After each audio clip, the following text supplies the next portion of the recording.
Well, good evening, Sunday evening, guys. I got here as quick as I could. I've been out again all day with Hux today. The usual stuff, Costco and such. But I wanted to share something with you. By the way, I just want to say hi first. Vicky C and Mods, thank you for being here. Hey, Stacy Toms. I'm glad you made it too, Stacy. Diana H. Guys, this is another one of those things like, thanks for being here. This is super supportive. Kestrel, uh, Trixie. Hey, babe. Hey, Meredith Lynn. Please text me and let me know how you're doing. And let's just send a little thought and prayer for Meredith Lynn, hospital with a kidney stone. I did not know that. I think I texted with you today. Maybe that was yesterday. Ooh, look, I did Fred's ring with the new ring. Don't we kind of like that look? I think that's kind of fun. I know they're very similar, but how weird is it that they're so similar?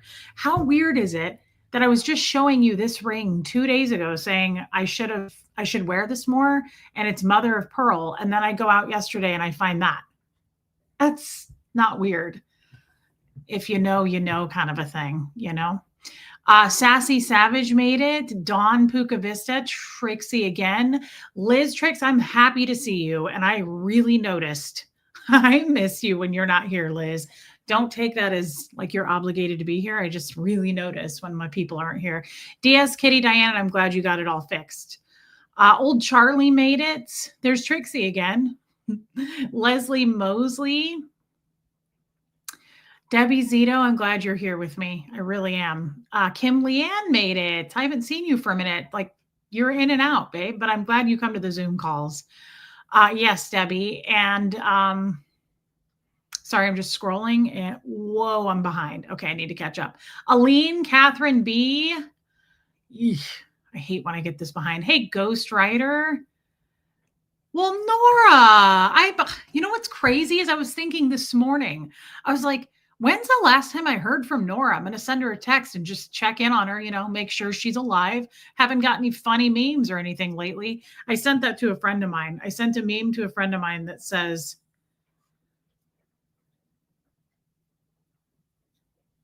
this is what true friendship looks like. Hey, are you alive? You haven't sent a meme in a while. Nora, if you're still here, I love you, babe. I'm happy to see you. Hey, Angie Mo, Iwa, Ty's channel, Hope Between the Dreams. Just as I am, Marie Marion's here. Carrie Bruton, I'm happy to see you. Hey, Scientology up north. Lindy even made it. Anne, Audra in Denver, Angel K, good. All my people are here. Anne's here. Armine made it, even though it's really late in the UK. Alicia made it. Okay, good. I'm glad you're here. Carolyn Cotter, Bohemian Luciferian Witch. Teacher Mama Life. Debbie Zito again. Hey, Heather. Thank you, Audra. Anna Pikachu Hunter. Just Joan. Kim is blue. I'm glad you're here. Lydia Krause. I want to say I love you tons. And I hope Lucas had an amazing birthday, Lydia. And I love you. Thank you for the super chat, babe. Hey, Critters Creations. Wisconsin Barb. Peace Lady made it again. Maybe Peace Lady. Just maybe. Just kidding. Do what you want with your life, but that would be amazing. Jessamine, Lori Lee, Anita Card, Malevolent Queen. It's been a minute with you. Gemini Girl, Alabama Rose made it. Sophia's here. Good. Okay, I like that. Trisha Kelly, Squirrel Girl, Mama Smurf. Love you, babe. Lumen made it. Okay, all my people are here. This is important to me, and I love you, Nora. I really do. I'm happy to see you. I gotta stop by your chats. I have some stuff going on, but I promise I'm there. I'm in spirit. I support. I'm all about it, really. Kim Leaf, Jennifer Folsom, Stacy Toms again. Hey, Jan, Viggy Cat, Audra in Denver watched Nora today. All right, way to support, babe. We love that. C-Dub, the tat is popping next to the white. Thank you for that, Heather. That doesn't go unnoticed. Baby Steps, Bo Beats, where have you been? I was thinking about you too. Hey, good picture. Nice picture of your bodacious Bahama mamas you got there, your Canadian ones. Joanne Hawley made it. Rocks in a Box is here. Look at that, the whole fam. Sarah Kramer. No, I'm catching up. Kaza or Kaza. I never know how to say your name. Thank you, Sassy Savage. I have something important I want to share with you guys. Alexa Dune. Abigail made it. I'm really happy you're here, Abigail. This is kind of a big one for me. Carrie Wilson. Lori Helker. I haven't seen you in a long time. I love you, Lori. Hey, Mason the drummer. Let's see. Honey Lou, Joy Forbes. New Hope Mickey. I love that. And thanks for being here. Nice, Sophia. Hope Between the Dreams, 11 months. That's got to get me an awesome sauce. It does. It does. Just for the rules, we don't allow the word awesome sauce here. So if you're going to say it, you have to pay. You have to pay to play. And that's the rules. Nobody's grandfathered in. That's the name of the game. You got to pay to play. You got to show it if you know it. That's enough. Thank you so much for being a member. And yes, that's fine. You paid, you're all caught up. If you pay a super chat, you get to say it up to 3 times during the live stream. Scooby Doo, I love and miss you too. Hubs is in the ICU. Oh my God. Okay, everybody, little thought and prayer for Jam Jam's husband as well. Meredith Lynn too. Okay, it's not that hard. Just send it out there like a Care Bear. Just open it up and shoot it. Okay. Muffet Lou, I love that you're here. Amy Edge made it. Good, good. I can't get the context of the 444 on your tattoo. It's important because I literally see 444 everywhere I go lately. 444 means angelic protection. That means you have angels all around you. So it's also just some people. I saw a lady at a cafe with Hux yesterday, and she had 444 necklace on, and she goes, "I love your tattoo." And she went, "Protection." And I said, "Okay, you know what it means. Not everybody does."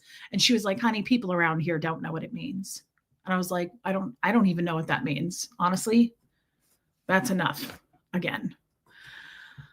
Yeah, Abigail, I'm just glad you're here. Susan Cook made it. Peggy Collins. Good, good, good. All right, let's do this, guys. Let's rock and roll. I have something I want to share. This is another one. This is going to be a bit heavy. Lama Lisa, welcome. I hope that you'll stay with me through this. It's such a good thing, but it's incredibly heavy. Shadows Nana, welcome in.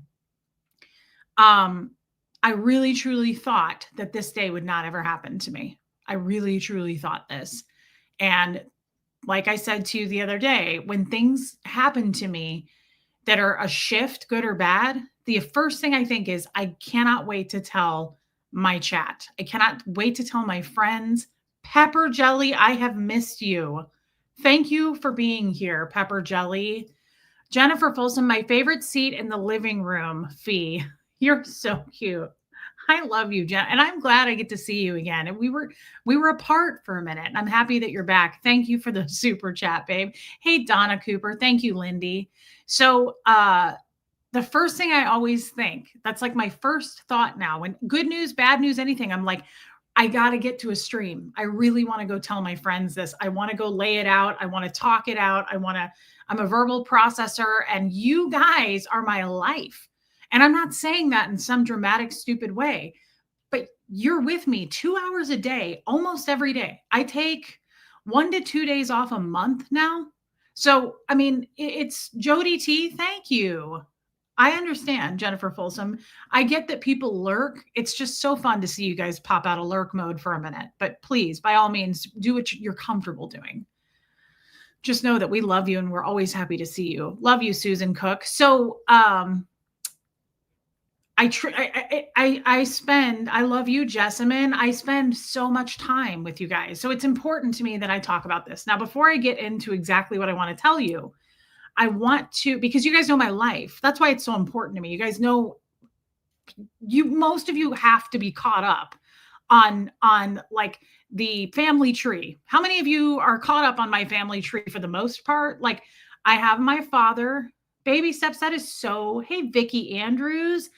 I love it when you guys gift those memberships. I think that is so kind. People get so excited. It's like lottery tickets being thrown out. Thank you for that, baby steps. And I'm honestly really happy that you're here. Silver lining out of lurk mode. Welcome and thank you. I'm serious. I need the support today, guys. I need this support today. Okay. So my father is Gene Wally. He's been a Scientologist for like almost probably 60 years. Yeah, Sophia. I would guess around 60 years. And we all know the story of my dad. Okay. You guys both know, hey, Zoe, that I have 2 sisters, correct?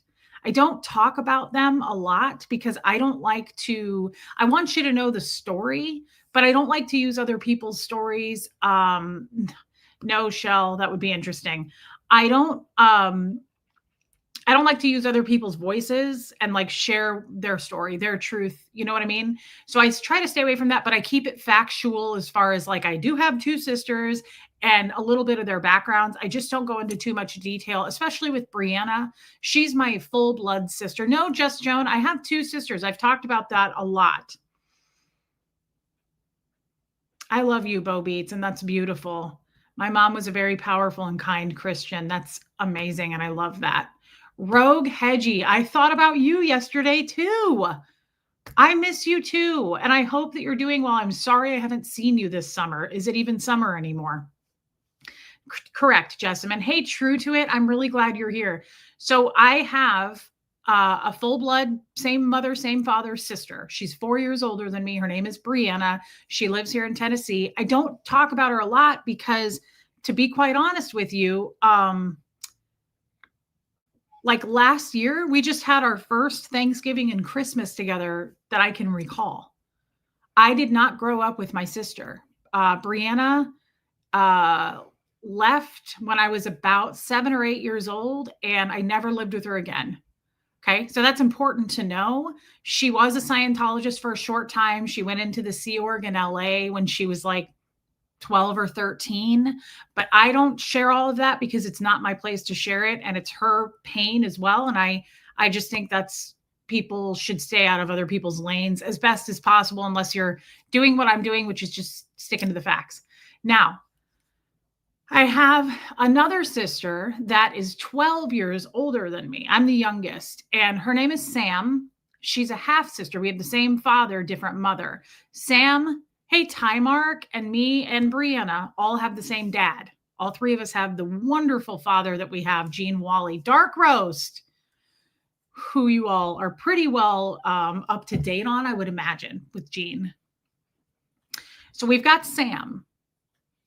We've got Brianna, we've got me, all quite different, very different personalities, very different personalities. Trixie, that is so nice. Thank you for gifting memberships, guys. I mean that. Thank you for being members. Thank you for super chatting. I just want you to, I'm just saying that. That is so kind. It never is unappreciated. Thank you. Sam was so much older than me. Okay. I just want to give you this in a nutshell because I just saw someone say I thought you only had one sister. So I need to catch you up on this a little bit. Sam, so I'm born and Sam's already 12 years old, right? And this is the strangest thing. This is for me a God thing, and I'm not trying to be weird, but for me this is very much a God thing. There's no other way to. There's absolutely the most powerful thing. There's no other way for me to know this, for me to have figured this, for this to happen. So,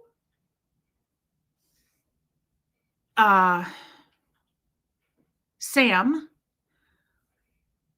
is the one who was on drugs. Yes. Hey, Alana, I'm glad that you're here with me, Alana. I was just talking about this to a friend on Friday on the phone. Tymark, I'm talking. I just started the story right now. I was just talking to a friend on Friday, okay? And I was crying, and I was talking to a close friend, and she asked me about my family and my background, and I told her about Sam. And I said, Sam is a weird one for me because Bo, don't lick your foot. Leave it. Bo has a hot spot on his leg. He's licking. I'm sorry, Audra. Audra said, I'd love to have a sister. I would too. I don't have a lot. I never had a sister relationship with either really one of them, except, it's okay, Tymark, Sam. I have more memories of Sam than I do Brianna. Now, I was just saying, it's bizarre because I was just saying on Friday, so I was like, my memories of Sam, I was like 5 or 6 are my first memories of Sam.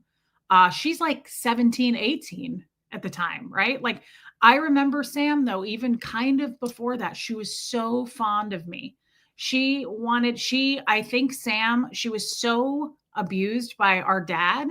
He really, really didn't like Sam. He was not nice to her. I mean, she might tell you different, but from my point of view, yes, Bo Beats, yes. My point of view on Sam was same as Brianna. My dad treated all of us horribly, but oddly enough, the baby he was the nicest to. The baby book he wrote about me. He didn't write another baby book for them. He was always a little bit more fond of me and just a shade more fond of me. But hey, Renee B, he was very, very obviously disappointed and disgusted to a degree in Sam and Brianna. And it was very, very obvious. He talks about it in my baby book. He's like, boy, you're really good at this. Hey, Pat Jonas. He's like, you're really good at this, this, and this. Not your sisters. They're not, but you are. Like, he's so gross about it. Hey, Linda, obviously no one's fault but his, right? Hey, Crafty Carrie. So I just have very strong memories of Sam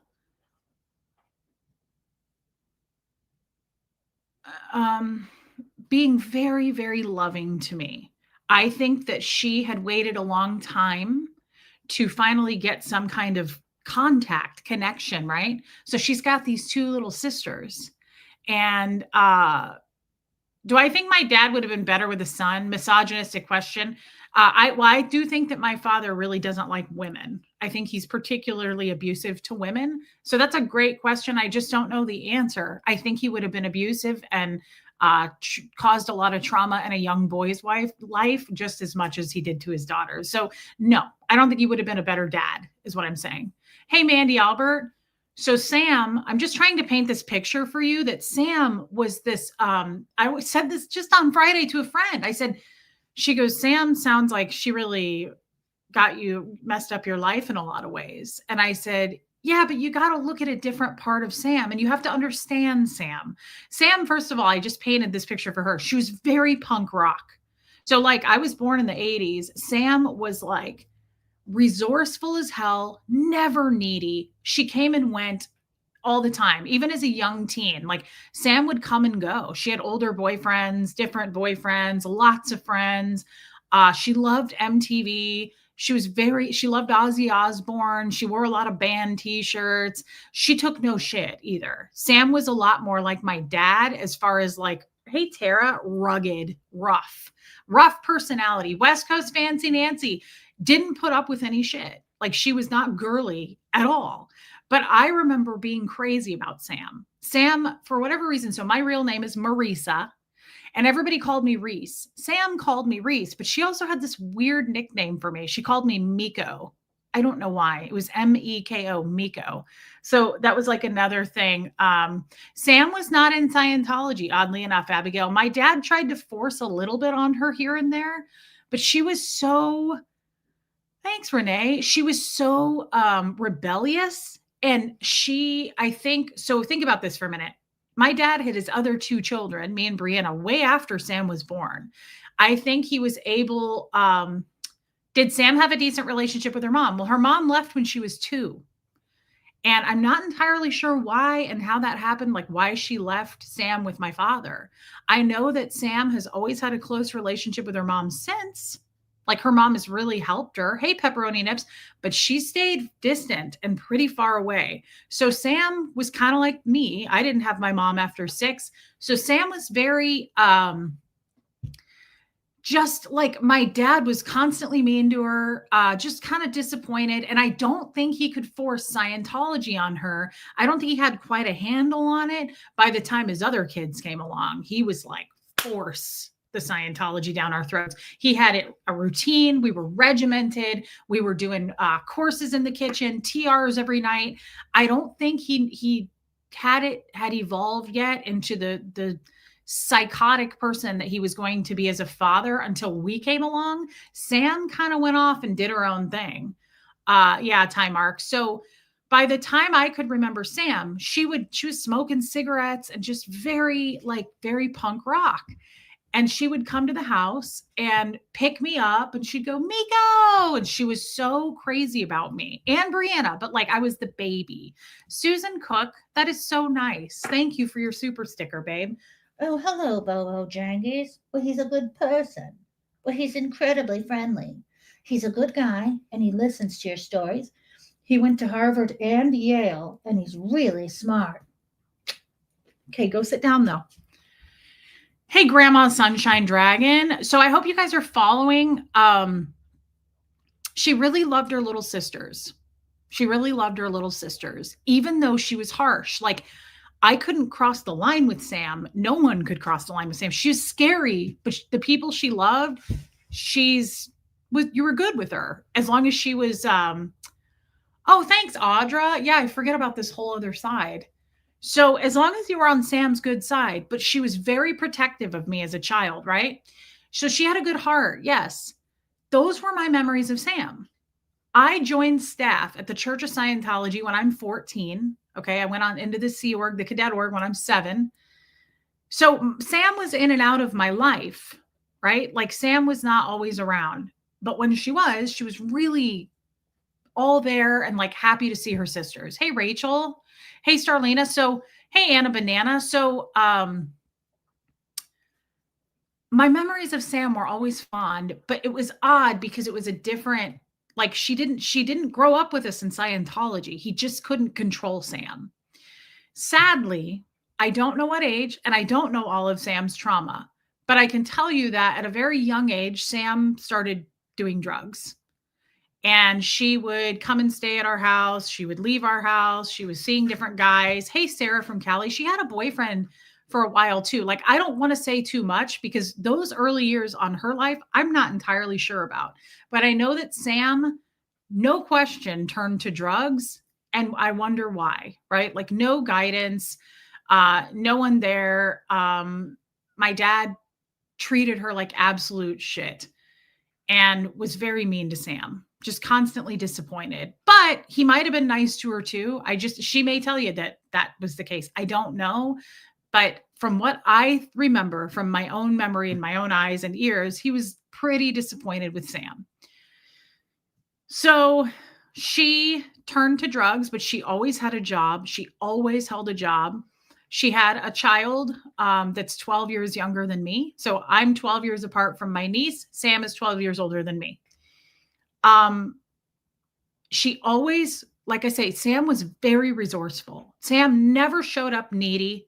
She never needed anything. Like she was very self-sufficient, incredibly, like was a waitress forever at a Perkins, but incredibly self-sufficient. Like just never showed up at our house like, "Hey dad, I'm needy. I need some help." Incredibly, like I always admired her strength and how, again, resourceful. She didn't have like some college degree where she was making all this money. She was a waitress, right?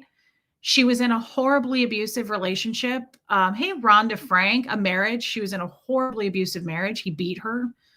She had like stitches in her face and again, like got divorced. And she just was very tough. Sam was a tough woman, scary tough, like a badass.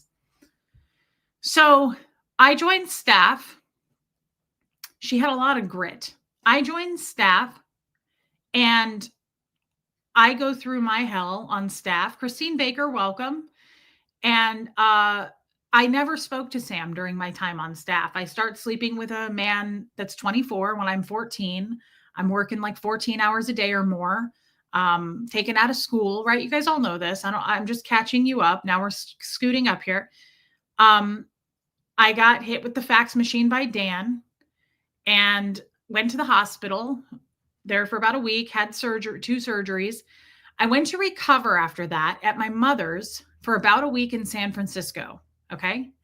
When I got back from recovering, they put me in lower conditions. And lower conditions is when you have to scrub toilets and everybody hates you. You don't get to eat with everybody. You're very, very blamed and shamed. You're constantly on the ground, like cleaning the floor, and people literally like step over you. They don't talk to you, and you can't rejoin the group until they say so. You literally have to do it's what's called an amends project. That's what lower conditions is. This could last a year. It depends. But what you do is when you feel like you've done enough making up the damage to the group, You go around. Thank you, Abigail. That's so, guys, the memberships are so kind of you to gift. Abigail, thank you for that. People love that, guys. Thank you. So after you feel like you've done enough scrubbing of toilets, you go around and you say, can I please re-enter the group? And you literally write yes or no, and they sign either side.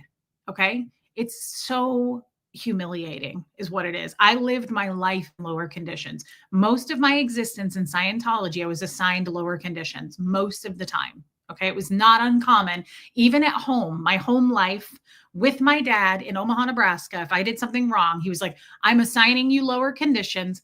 Get the fuck to work. You can't watch TV. You can't sit around. You're pulling weeds. You're scrubbing. You're wiping down baseboards. You're doing what's called white gloving, where he goes around and checks everything. So I've been doing lower conditions as long as I can remember. Okay. And me too, Renee B. So I get back from San Francisco and I'm doing lower conditions and I'm on the floor and I'm in so much pain from the surgery I had. I'm not supposed to be doing anything. They took my medication. I had pain medication from the surgery. They took it the day after surgery. They would not let me have it. So I am in, like, it was like when I had my C-section. Like, you guys know what I mean. You couldn't laugh.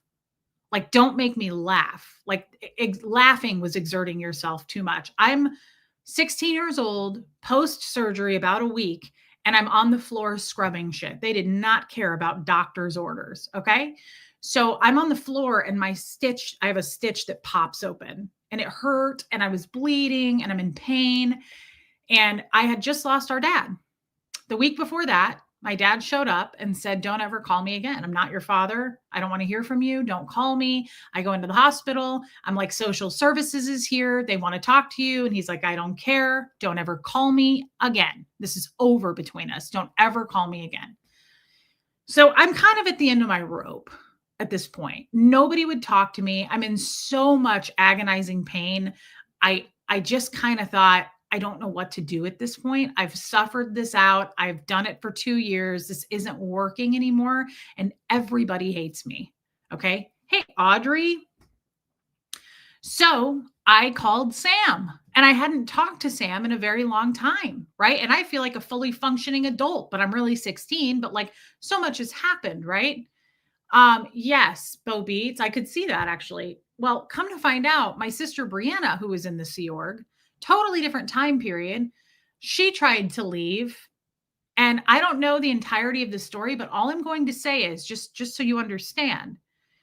Brianna called Sam in LA and Sam got Brianna home to Omaha. So Sam has saved the day for 2 of her sisters where the parents did not. So Sam, I call Sam. Okay. I've been on staff in Scientology for the last couple of years. So much has happened. It's tumultuous as hell. So much drama and chaos. Sam's like, remember how my dad was? He was like, wait right there. I'll be there in 3 hours. Sam's like, I'll come get you. So she shows up at the house I'm staying in her Buick LeSabre, or some kind of a Buick, an old car, and it's green. And she shows up at like 2:30 in the morning when I called her. I packed up everything I possibly could in this house. This is why I don't have a lot of baby pictures. This is why I don't have a lot of belongings from when I was young, because I've lost them all, which probably makes sense why I'm so weird about my stuff and I collect things and I assign emotions to everything I have. My things are very important to me. I'm not just materialistic, right? Like, things mean a lot to me. So I load up Sam's car with everything I possibly can, and I'm blowing. That's what we call this in Scientology, a blow. It's an unexcused leave. So if you blow the Sea Org, you blow staff, you can blow as a public. They will come get you. It's called, you have to go recover them, and it doesn't matter where, but it's an unexcused leave. So I sneak out of this house at 2:30 in the morning with like backpacks, a suitcase, like trash bags full of stuff, everything I can get. Cause I'm like, I'm never coming back. I'm never going back. How old was Sam when your dad joined this Scientology? Oh, Sam was he joined Scientology when he was like 18. He had already been in. My dad's going to be 77, I think, next month in a few weeks. He had already been in Scientology. He's been in a very long time. I know, Bo Beats. Thank you, Copper Top. This is such an important story for me. I really, truly never thought this would occur. So Sam and I are driving out of town. It's a 3-hour drive back to Omaha. We get about, I don't know, an hour or so outside of town, where it's quiet and the city is gone. And I'm just reeling, right? I'm never going to go back to that. I'm going to be in so much trouble. All I can think, my heart's pounding. I'm like, they're going to come get me. They're going to come for me. My dad's going to kill me. That's why even to this day, hey, Nana Mel. Oh, okay. Nana's Ranch. Yes. Even to this day, I still get these weird feelings all the time. And I think this is why I have no boundaries. I still get these feelings constantly of like, I'm going to get in trouble. I am going to get in so much trouble for this. Oh my God, I'm going to get in trouble. I have to remind myself a lot. No one's coming for you. No one's putting you in lower conditions. Nobody's going to do that to you again. You've got to slow down. Like, check yourself, Reese. But I do it all the time. Like, if I take one wrong step or I feel like I made a bad decision, I'm like, oh God, I'm in trouble. I'm going to have to do an ethics program forever. Like, it's like this weird automatic thing that starts, like, I build up in my head and I'm like, oh my God, I'm in trouble. So all I'm thinking with Sam in this car, I like forget she's next to me and I'm just like, what did I just do? They're coming for me, right? Like they're coming for me. All my belongings I'm ever going to see again are in this car. Like everything is reeling and racing through my mind. And I'm like, I just blew staff and oh my God, like, yeah, it was just horrible. So Sam is driving and she goes, I don't have a driver's license or anything. And she turns to me and she goes, I have something I need to tell you. I haven't had a relationship with her in years. My life is totally different last time I saw her. I was a child and now I'm like a fully adult, is how I feel. And Sam turns to me and she goes, I have something I need to tell you. And I said, okay, please, like, because my mind is racing. And she says, I'm a drug addict. And I was like, you've got to be kidding me. This is not happening. Like, I am a ethical, like in my mind, this is what I'm thinking. Like, I am an ethical Scientologist. I cannot be with a drug addict. Like, I get in trouble for taking an Advil. Not kidding. I had to run out on a meter taking cough drops. A drug addict, that isn't going to work, right? Yes, Lorena Bull, so true. She's 12 years older than me. And I'm like, you're joking. And she's like, no, I'm a drug addict. And I need you to know that. And I'm like, what kind of a drug addict? Like, it was so foreign to me. Like, we are ethical beings in Scientology. Like, we're an esoteric group. Original Ann, I'm really glad you're here, right? Like, we don't deal with drug addicts. We're so judgmental, right? Also, I didn't know what to do with a drug addict. I'm like, what? Like, I thought my problems were bad. And she says, I smoke meth. Now, you guys all know this story. I've shared this before, but I'm just catching you up. And she's like, and I'm just like, holy shit, this is not good. Like, I'm not in a safe space now. I don't know what to do. So she says, Sam is 12 years older. Yes, Grandma Sunshine Dragon, older sister. So she says, and you're never, like, this is the Sam I remember right here. Sam is she is a bulldog. All three of us girls are totally different because none of us were raised together. Like my sister now, my full-blooded sister, I barely scratched the surface with her life. I don't know a lot about her. I wasn't raised with her. We don't have memories of Christmases together. Like, I don't know a lot about her. We didn't even grow up in the same state. Like, so she says, Sam, as her usual, true to herself, like my father, she's very much like my dad. And she goes, and you're never going to do drugs. Do you hear me? She was like, I better never find out. I don't know the answer to that, Stacey Toms. And I said, you better believe I'm not going to do drugs. I was like, I'm a Scientologist. I can't even be around this shit. Like, unbelievable, right? Like, that's what I'm thinking. But I also didn't want to speak up too much because I was afraid of Sam. I've always been afraid of Sam. She's very tough. Like, she speaks her mind. She puts up boundaries. I'm not like that. I've done a lot of bull bait. She was lucky to not be in Scientology, at least. But I also believe it almost was better I would almost rather have my life because I had at least some kind of a faith, I feel like, that I stuck with in Scientology, even though it's psychotic faith. Sam had nothing to cling to. She had nobody. My dad trashed her. He just threw her out like a piece of trash. I mean, he was nice to her and then he was mean, and then he was nice and then he was mean, and he was disappointed all the time. And he was mad that she didn't do Scientology. Sam just really didn't have a chance. That's how I always look at Sam. She just didn't have much of a shot at things. She didn't get a life that she was deserved to have. Did I have trust in any family members then? Probably not, Audrey. No, wasn't really raised by anybody. Even my dad, he was gone all the time. I kind of raised myself. So we get to Omaha and she lives in this 1-bedroom apartment, a really shitty part of town. And my niece is there. Okay, so I'm 16, she's 4. And it's all just a whole new world for me, right? Like I'm just able to sit around. I've never been able to do that my whole life, being on staff, especially. So it's like just the wheels stopped. I get to Omaha. The lifestyle is totally different. I know she's on drugs. So I see her, with her drug friends. There's drug,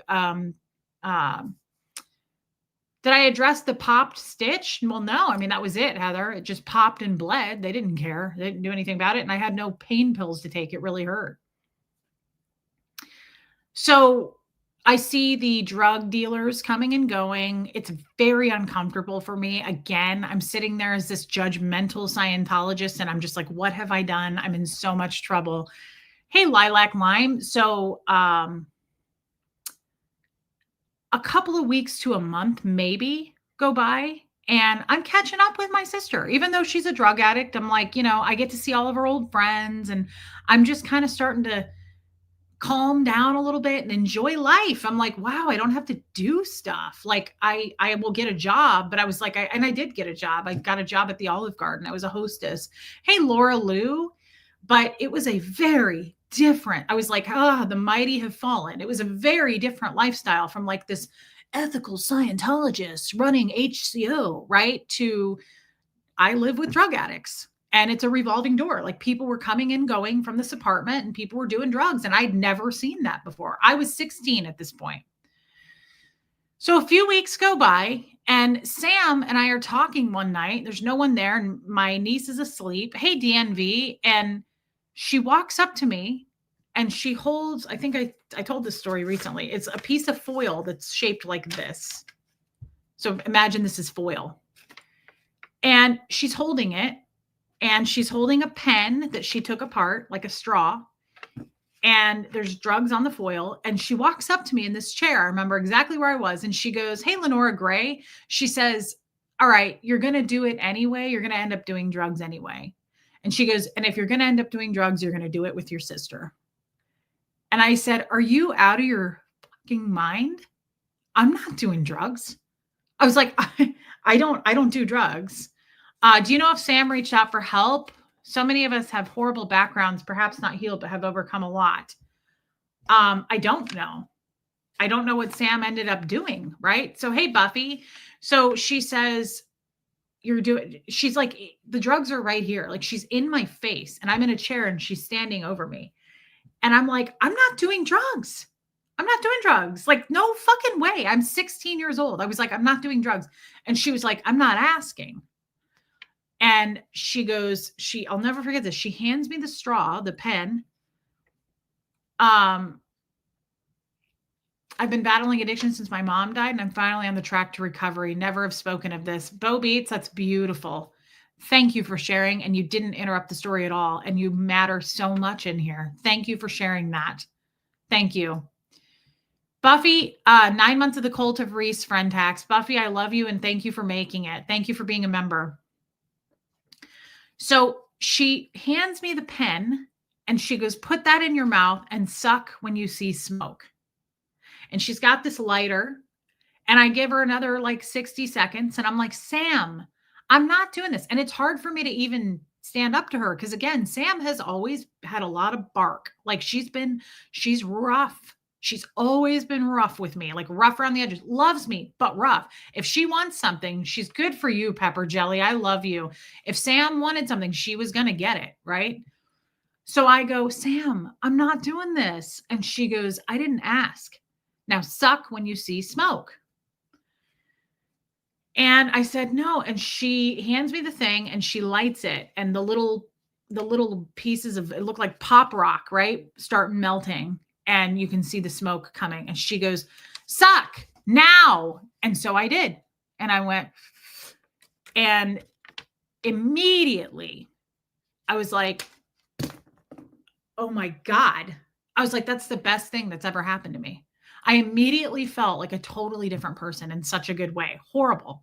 Makes me want to cry, but it was horrible. But it was so incredible at the same time. I was like, I see the real me. Like I had no inhibitions. I was not afraid. I felt all this confidence. Like it was unbelievable how I felt. I was like, whatever that is. And see, I'm also, if you guys notice, I'm not a downer type of person. I'm very, right? I'm very like kind of on the up. Like I'm constantly cleaning and I talk fast and I'm animated. And so I'm not like, I smoked pot a couple of times. I hated it. Hux? What was that? Oh, okay. I hated it because it made me slow and tired. And like, that's not my natural. I like to be, okay? New Testament, this is for you to Sam. He comforts us all in our troubles so that we can comfort others. When they are troubled, we will be able to give them the same comfort God has given us. Wow, I love that one, Abigail. In our troubles, so we can comfort others. When they are troubled, we will be able to give them the same. Abigail, thank you for that one. That's beautiful. It's very fitting. Abigail, that's huge. Thank you. Thank you for your super chat. So I don't know if that's why I took it like a duck to water. Like, honestly, I just really was hooked. And that went on for 2 years. And in those 2 years, I was in and out of every drug house, I think, between Omaha and Council Bluffs, Iowa. And I got a job with her. She was worked at the Olive Garden, and I got a hostess job there. And we made rent, and it was probably incredibly dangerous. And I was doing so many drugs that I stayed up like weeks at a time. I lost so much weight. I had scabs all up and down my arms and like all around on my face because I was constantly like picking and plucking and using tweezers. And I remember like taking apart the VCR and I would put it back together. I was like cleaning walls. I loved everything about it. I was like, this is amazing. I'm faster than I've ever been. I accomplished so much. Do you know these off the top of your head? Audrey, do I know what? Oh, probably talking to Abigail. So I lost a ton of weight. I wasn't eating. I was constantly just hopping into different cars and going with different people to drug houses to meet drug dealers. And it was dangerous. Like I saw a lot of things I wish I hadn't seen. And the more I saw them, yes, it was Abigail. The more I saw them, the more I just sunk down. Like the drugs could hide it for a while, but the longer I stayed up and the more unhealthy I became, it was not stopping the bleeding of my soul. And I was starting to remember, and I was like, this is dangerous. And I feel like such a piece of shit doing what I'm doing. I know it's wrong. And I saw pregnant women smoking crack in some of these houses. And that broke me. It absolutely broke me to see that. I remember seeing that and I thought, what am I doing? What am I doing? And I remember I had I just remembered this because I looked at this bag. This is a bag that one of my necklaces, this necklace came in, if you recall. And was her kid okay? That environment? No, of course not, Ty Mark. I mean, it was a really rowdy environment for all of us, very unsafe for all of us. All I can say is 444, because I don't know how I didn't get caught. I don't know how I didn't end up in jail for minors. So I had one time drugs in my pocket and I was with Sam and we went to a gas station.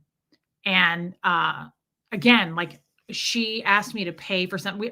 We got to the counter. She was paying, and she said, "You're not gonna. I don't have money for whatever you're trying to buy." I was getting like some kind of candy, and I had it up on the counter, and I went like this to get money out, and I pulled the drugs out and I set them on the counter. I was so out of it. I was just totally like not with it, and I left them sitting there. And the cashier looked, and Sam looked at me, and she was like, "The fuck are you doing?"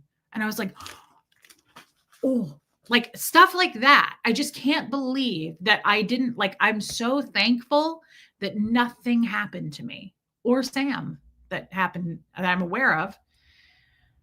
The problem is I blacked out every couple of weeks because I would finally crash, right? And I would wake up places I didn't know where I was. And I would, haven't you talked to her child when they became an adult and they're okay? I have spoken to her child. Yes. I'm not close to her child, but yes. Her child seems to be happy. She's married with 2 kids. I think she's has a good life. I always wonder to this very day if I was ever sexually assaulted um in any of those homes, because I'm a 16-year-old kid and I would literally black out. Like I would get to a point by the second or third week where I just could keep trying to do more drugs, but my body shut down and I would black out. I would pass out on couches and wake up and not know where I was. And this went on for 2 years. And we got ourselves into some pretty unsafe situations. So I woke up one day and I said, we got kicked out of our apartment and we were in her friend's house in part of Omaha. And I went into the bathroom. It was a morning, and I went into the bathroom and I was like looking in the mirror, and my eyes were sunk into the back of my head, like black under my eyes. Like it was like black. I had scabs all over me. I was thin. My hair was bleached from the box bleach I was using. Hey, Barbara, wait. And I remember saying this, looking in the mirror. I said, I gotta stop doing this or it's gonna kill me. I have to get away from this. Like my Scientology kicked back in my opinion. And I was like, I have to pull myself up right now and get out of this. I'm going to die. This will kill me. I've been doing drugs for 2 years. I don't know who I am anymore. I went from being a super, I was gonna say upstat, that's a Scientology word, ethical Scientologist that worked around the clock, never took days off, right? Like pure Scientologist, might have gotten in trouble a lot, but I reported on duty all the time, to this. Like, this is what I've become. And I was like, I can't do this anymore. I can't be in this life anymore. I can't do it. So I call my dad, who I haven't talked to. That's not true. I talked to my dad sometime when I was about the end of 16, maybe 17. I was super high, and my dad calls the apartment, and I was like, hello? And it was our dad. And I was like, holy shit. He knew I lived there. Hey, Katie Fulton. And he says, your cousin died in Kansas City. This is kind of a separate story, and I don't have to go into the whole thing, but he was my age. He was in a car accident. And that's the time that my dad came and he said, Brianna, your sister in Omaha, whom I never spoke to, I had no relationship with, he goes, Brianna's going to come pick you up and you two are going to drive to Kansas City and you're going to follow me to the funeral. And this was going to be in like 3 days. He didn't ask. He was like, you need to go to the funeral. And I was like, oh my God, I haven't seen Brianna. Yes, Katie. And I haven't seen my dad since the falling out of the horrible stuff. So this is just the part I'll share with you. We don't have to get into the funeral. It was god awful. I was so high. Sam gave me a ton of meth and she was like, take this with you so you can stay awake. I had already been up for a while. And I was like, oh my God, I'm so emotional. I'm about to see my dad and my other sister and I haven't talked to him. So he shows up to meet Brianna where I live and we're going to follow him. And Brianna hadn't come yet.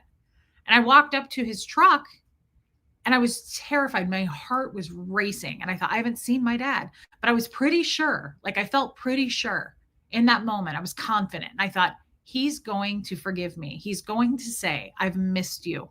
He's going to say something like, I'm sorry I did what I did. I was really angry that day and I'm happy to see you, kid. Like something. And my dad rolled his window down of his Dodge Ram halfway. He only rolled it halfway, which I thought was weird. And I walked up to the window and I was so nervous. And I went, "Hey, Dad." And he rolled this window down and he turns to the passenger seat, but there's nobody in it. And he grabs my baby book. And I see it clearly. It's a huge book. And he hands it to me through half the window being rolled down. And he goes, "Here you go. I won't ever need this again." Hey, little mink. And I couldn't, like, my heart just, I thought, this is it. This is the end. He meant business. I was hoping that he would have changed his mind. He doubled down. So I took the baby book inside and I waited for Brianna to show up because I knew he wasn't going to talk to me. And I just cried and cried. And we went to the funeral. Yes. And he punished me at the funeral for crying. He hit me in the ribs. I was sitting next to him in a pew and Brianna was on the other side of me. I was in the middle and he doesn't say a word to me. And I'm crying at this funeral for obvious reasons. My cousin died. My dad hates me. I'm sitting next to my dad. I'm back in Kansas City, right? Like everything is, I was going to say re-stimulating me, which is a Scientology word for triggering. And I'm like, kind of not, I'm like doing this. I'm high as shit too. Like none of this is good. Catherine J. So I'm trying to like keep with it. I'm terrified that I'm high and next to my dad and I'm crying. And he hits me so hard. He went in the ribs, like in my rib cage. That, do you ever get, it's only happened to me a couple of times, but where like you go, like it knocks the wind out of you. He hit me so hard in my ribs. I thought maybe he broke a rib. And he leans down because my dad's way taller than me. And he leaned down into my ear through his teeth. He talked through his teeth. And he went, "Get your TRs in. Get your TRs in."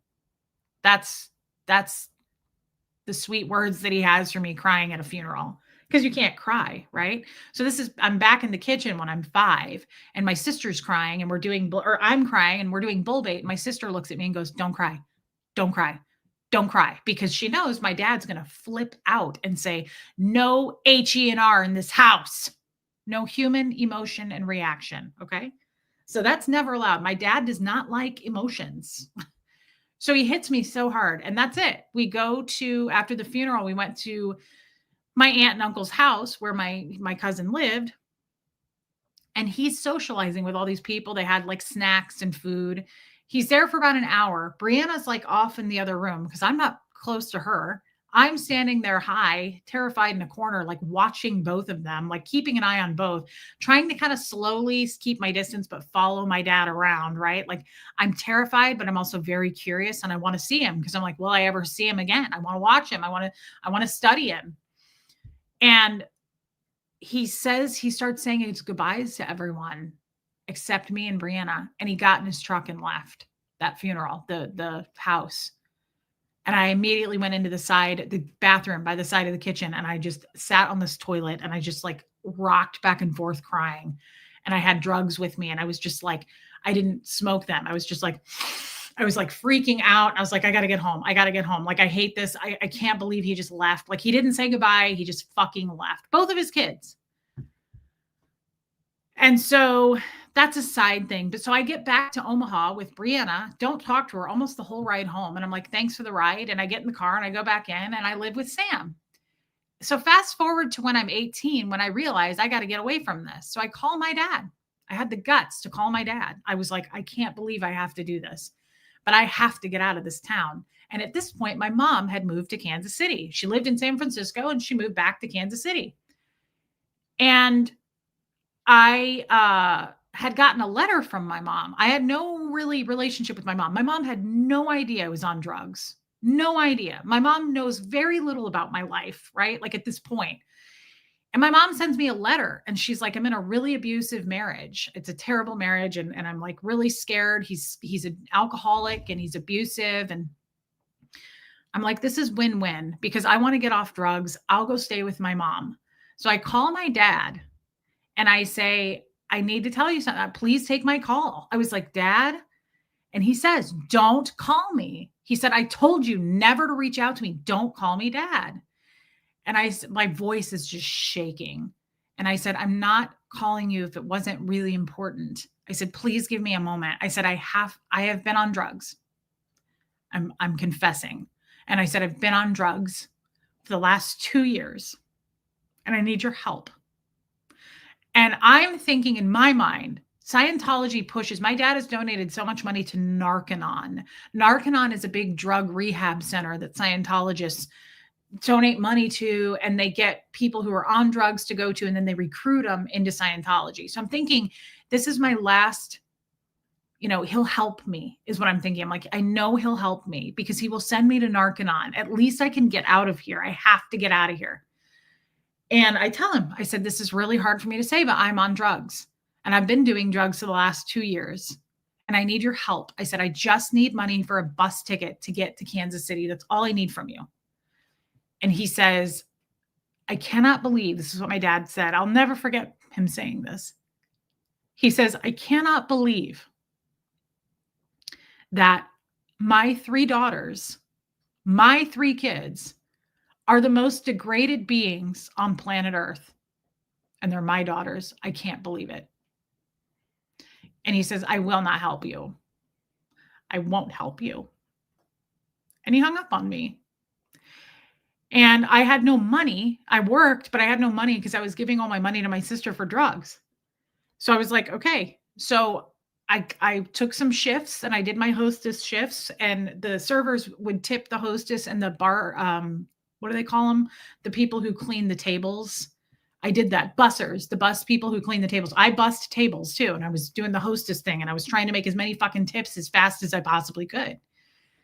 And I got the bus ticket and I went to my mom's, and I stayed with my mom in a really, really cute neighborhood in this home that they were renting with this man. And he was dangerous. He was an alcoholic. He was a really twisted dude. And he had been laid off from his corporate job, and my mom was afraid of him. And he wasn't abusive physically, but he was very much an alcoholic, and he was like threatening to kill my mom in weird ways. So I stayed up all night most nights. I would sleep on their couch in the living room because he stayed up all night. So I was like, dude, I'm not a rookie at staying up all night. I don't have drugs with me, but like I can do this without the drugs. I'm going to watch your ass and make sure you don't do anything to my mom. So this is the first time I really get to know my mom. I had not lived with my mother since I was 6. I'm 18 now. I turned 18. This is when this happened. I had not lived with my mom. So I'm experiencing all kinds of new things, right? And all I know is like, I need to protect my mom because she wrote me this letter and I'm off drugs and I've got a whole new purpose now. And I was like, just protect your mom. So she goes to work, and I got a job, and I start giving her all my paychecks. Like I did this for a little bit, probably over the course of about 9 months. He hit her. He finally hit her one night. And I called 911. He got arrested. He never was allowed to come back. My mom got a restraining order. I testified to the judge, and she got divorced. I helped her move, and we moved into a 2-bedroom apartment together, my mom and I. And this was so kind of crazy, but fun. I was like, I'm getting to know my mom, and I'm giving her all my money. Like I didn't have rent. I didn't have a car. I didn't have any of that. So I was like, I'll just give you my money, and that way you're safe. You're getting, double income. I got an assistant as a dental assistant, and I was making decent money, and I gave her all my money. I'm almost done with this story, but it's important to tell it like this. So about 9 to 10 months goes by. My mother is from Omaha. My family is all in Omaha. Sam is in Omaha. My dad's in Omaha, right? My mom says, and keep in mind, my mom doesn't know I was a drug addict. I'm keeping all of this from her. I don't want her to know that. She doesn't need to know that, right? She's got her own trauma going on, trying to get away from this psycho dude. And I'm embarrassed. I don't want her to know. I'm ashamed, right? Like I don't want anybody to know. And my mom says, hey, Kat, she goes, we're going to go to Omaha this weekend and see my sisters. Her brothers and sisters were there. And I said, oh, okay. Like I hadn't been back, and I'm clean. I've been clean, off, and sober for like 10 months. And I'm like, that makes me a little nervous because Sam is there, and I'd like to see Sam, and I'd like to see my niece, but I don't want to be around drugs, right? Like that's what's going through my head in that moment. Like I'm kind of half excited, but I'm half like, this could not go well. So I don't want to go to see her sisters and her brothers because I didn't grow up with any of that. I'm not close to any of my family, right? Like no one's close to anyone. Hey, Noreen. And she doesn't know. So I call Sam and I said, hey, I'm coming up to Omaha this weekend with my mom. And she was like, perfect. I'd love to see you. I'll come pick you up. Where should I get you? From her sisters? And I said, yes. But I'm telling you right now, and I set it down the law. I said, Sam, I'm not doing drugs. I'm drug free. I'm sober. I'm a kid. I'm trying to just like live my life and be on the straight, right? And like just not. And she's like, you're fine. Good. What, whatever. Good. Yeah, fine. And I'm like, no, I'm serious. And I believe her. And she's like, fine. And I'm like, okay, then I'll see you. Yes, you can come pick me up. So she comes and gets me. This is like a Friday, or it might have been, we might have gone up. Actually, no, my mom and I are weird about going to Omaha. We both have major trauma with Omaha. So we usually go up on Saturday and we would come back Sunday. I was 18-ish. Yeah, I might have been 19, I think, at this point. Kim is blue, but it was 18 or 19. And so I think it was a one-nighter type deal. My mom and I both hate going to Omaha. It's fun. I like to go eat there. I like to go visit places. I always drive by the house that I grew up in, but I cry every time I go. It's traumatic as shit. And usually I'm like, I can stand being there for 24 hours and I got to get the hell out of there. And my mom's the same way. So I'm pretty sure we went up Saturday and we came back Sunday. That's how we always did it. So we get up there on Saturday, and keep in mind, my mom's not close to Sam. That's not her mom. So my mom doesn't know I'm a drug addict. She doesn't know Sam's a drug addict. And I'm like, I'm going to go. I'll be back tomorrow. And she's like, all right, be careful. She suspects nothing. She wasn't a part of my life. Like, she's not involved in anything. She doesn't even probably know me that well to read me enough to know, like, are you lying? Like, I know my kid. I'm like, I know immediately. He did it today. What did he do? Oh, I said, did you take your Mucinex? And he goes, yeah. He answered me too fast. I knew it. And I stared at him. And he was like, I said, Huxley, why lie about that? Just go take the damn Mucinex, son. We don't need to lie about that. You're not on standing up in court here. So, yes, Abigail. So I go with Sam, and she immediately takes me to a drug house in Council Bluffs, Iowa, a house I had never been to. And we walk into this dirty, horrific house, big house.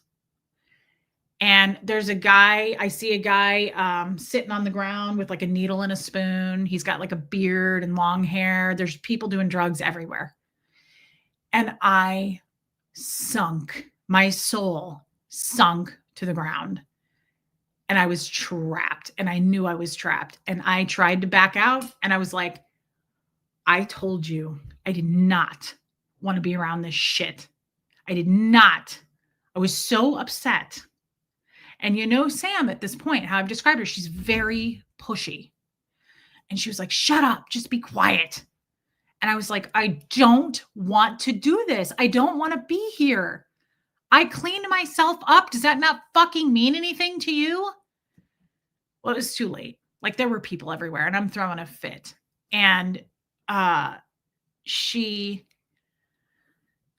sit down on this couch, and they're passing. Oh, there's like one other person there that I recognized. It was a woman, and they're passing around the foil. And it gets to me, and I went, no, I'm not doing this. I was like, I don't want to do this. And Sam's like, take a hit. Just blew through those boundaries, right? Like, and I hated, hey, Mrs. EP, I hated the trap. I have since, now that I'm 41, I have felt that trap in every part of going forward of my life, even though it had nothing to do with drugs. Like my last marriage, when he was like holding up my keys going, you're not going anywhere. It's a very triggering thing for me to not feel like I have freedom. And Scientology makes you feel like you don't have freedom. So it's just kind of like reared its ugly head throughout my life. And I was like, I'm not doing, I don't like, it was so important to me that I didn't do drugs. I was so proud of myself that I was clean and like working a job, giving my paychecks to my mom. She didn't know. I felt like I made it. I was like, I made it. Nobody found out. And here I am again. And she's like, take a hit. They think you're a cop. She was like, you're throwing a fit. Take the fucking drugs. And I was like, ugh, I was so mad. And it's in my face like it was the very first time. And I hit the lighter and I did the thing and I sucked with smoke. Well, this was the first time that I took the drugs and it was not meth. I don't know what it was to this day, but I promise you it wasn't what I was used to doing. I immediately like started sweating and then I was freezing. My body like started shutting down and coming back on. It was like I felt like it was like power out, power on, power like it was malfunctioning. Within not very much time, I felt as if I was paralyzed. I couldn't move. And I peed all over myself on this couch, on this fake brown micro suede, whatever couch. And I was like, something's wrong. I was like, something's wrong. It's not, I was like, this isn't the right, I've never done anything like this. I was like, something's wrong. And I was like talking 100 miles an hour. And I was like, and so my phone, I had a cell phone and my phone was close to me. It was sitting next to me on the couch. And I went to grab my phone. I said, I need an ambulance. I said, I need 911. Somebody needs to call 911. And I pick up my phone and Sam grabs my phone out of my hand. She's like, are you fucking crazy? She was like, you're not getting an ambulance? What are you going to get us all busted? She was like, you're fine. And I'm not kidding. Like I could feel like my pulse going, it was in and out, but like I was soaked in sweat. And that's all I really remember was like being soaked in sweat, soaked in urine. And this went on all through the night. I was like, I can't move. I'm sure these people were like, can you put some tape on her mouth? Because I was literally like, I can't breathe. I can't move. I can't. I was like, I got to get out of here. I need an ambulance. I was like, I'm dying. Like I was freaking the fuck out, melting down. So that I only took the one hit. And was the effects of that. That was the consequences of those actions. And again, 444, guys, I really believe that I had angels around me because I didn't die. And I really thought I was going to die. I really, truly thought this is it. I'm dying. Like something's wrong. Like I just couldn't the only way I could describe it, I couldn't regulate my body. I couldn't regulate my temperature. Not like when you're sick and you have a fever. It was like I was burning up and then I was frozen and I was soaked. Like my body was just producing like fluid out of my pores and I couldn't get up. I just pissed myself. Like that's not normal. It sounds like a panic attack, but I couldn't move.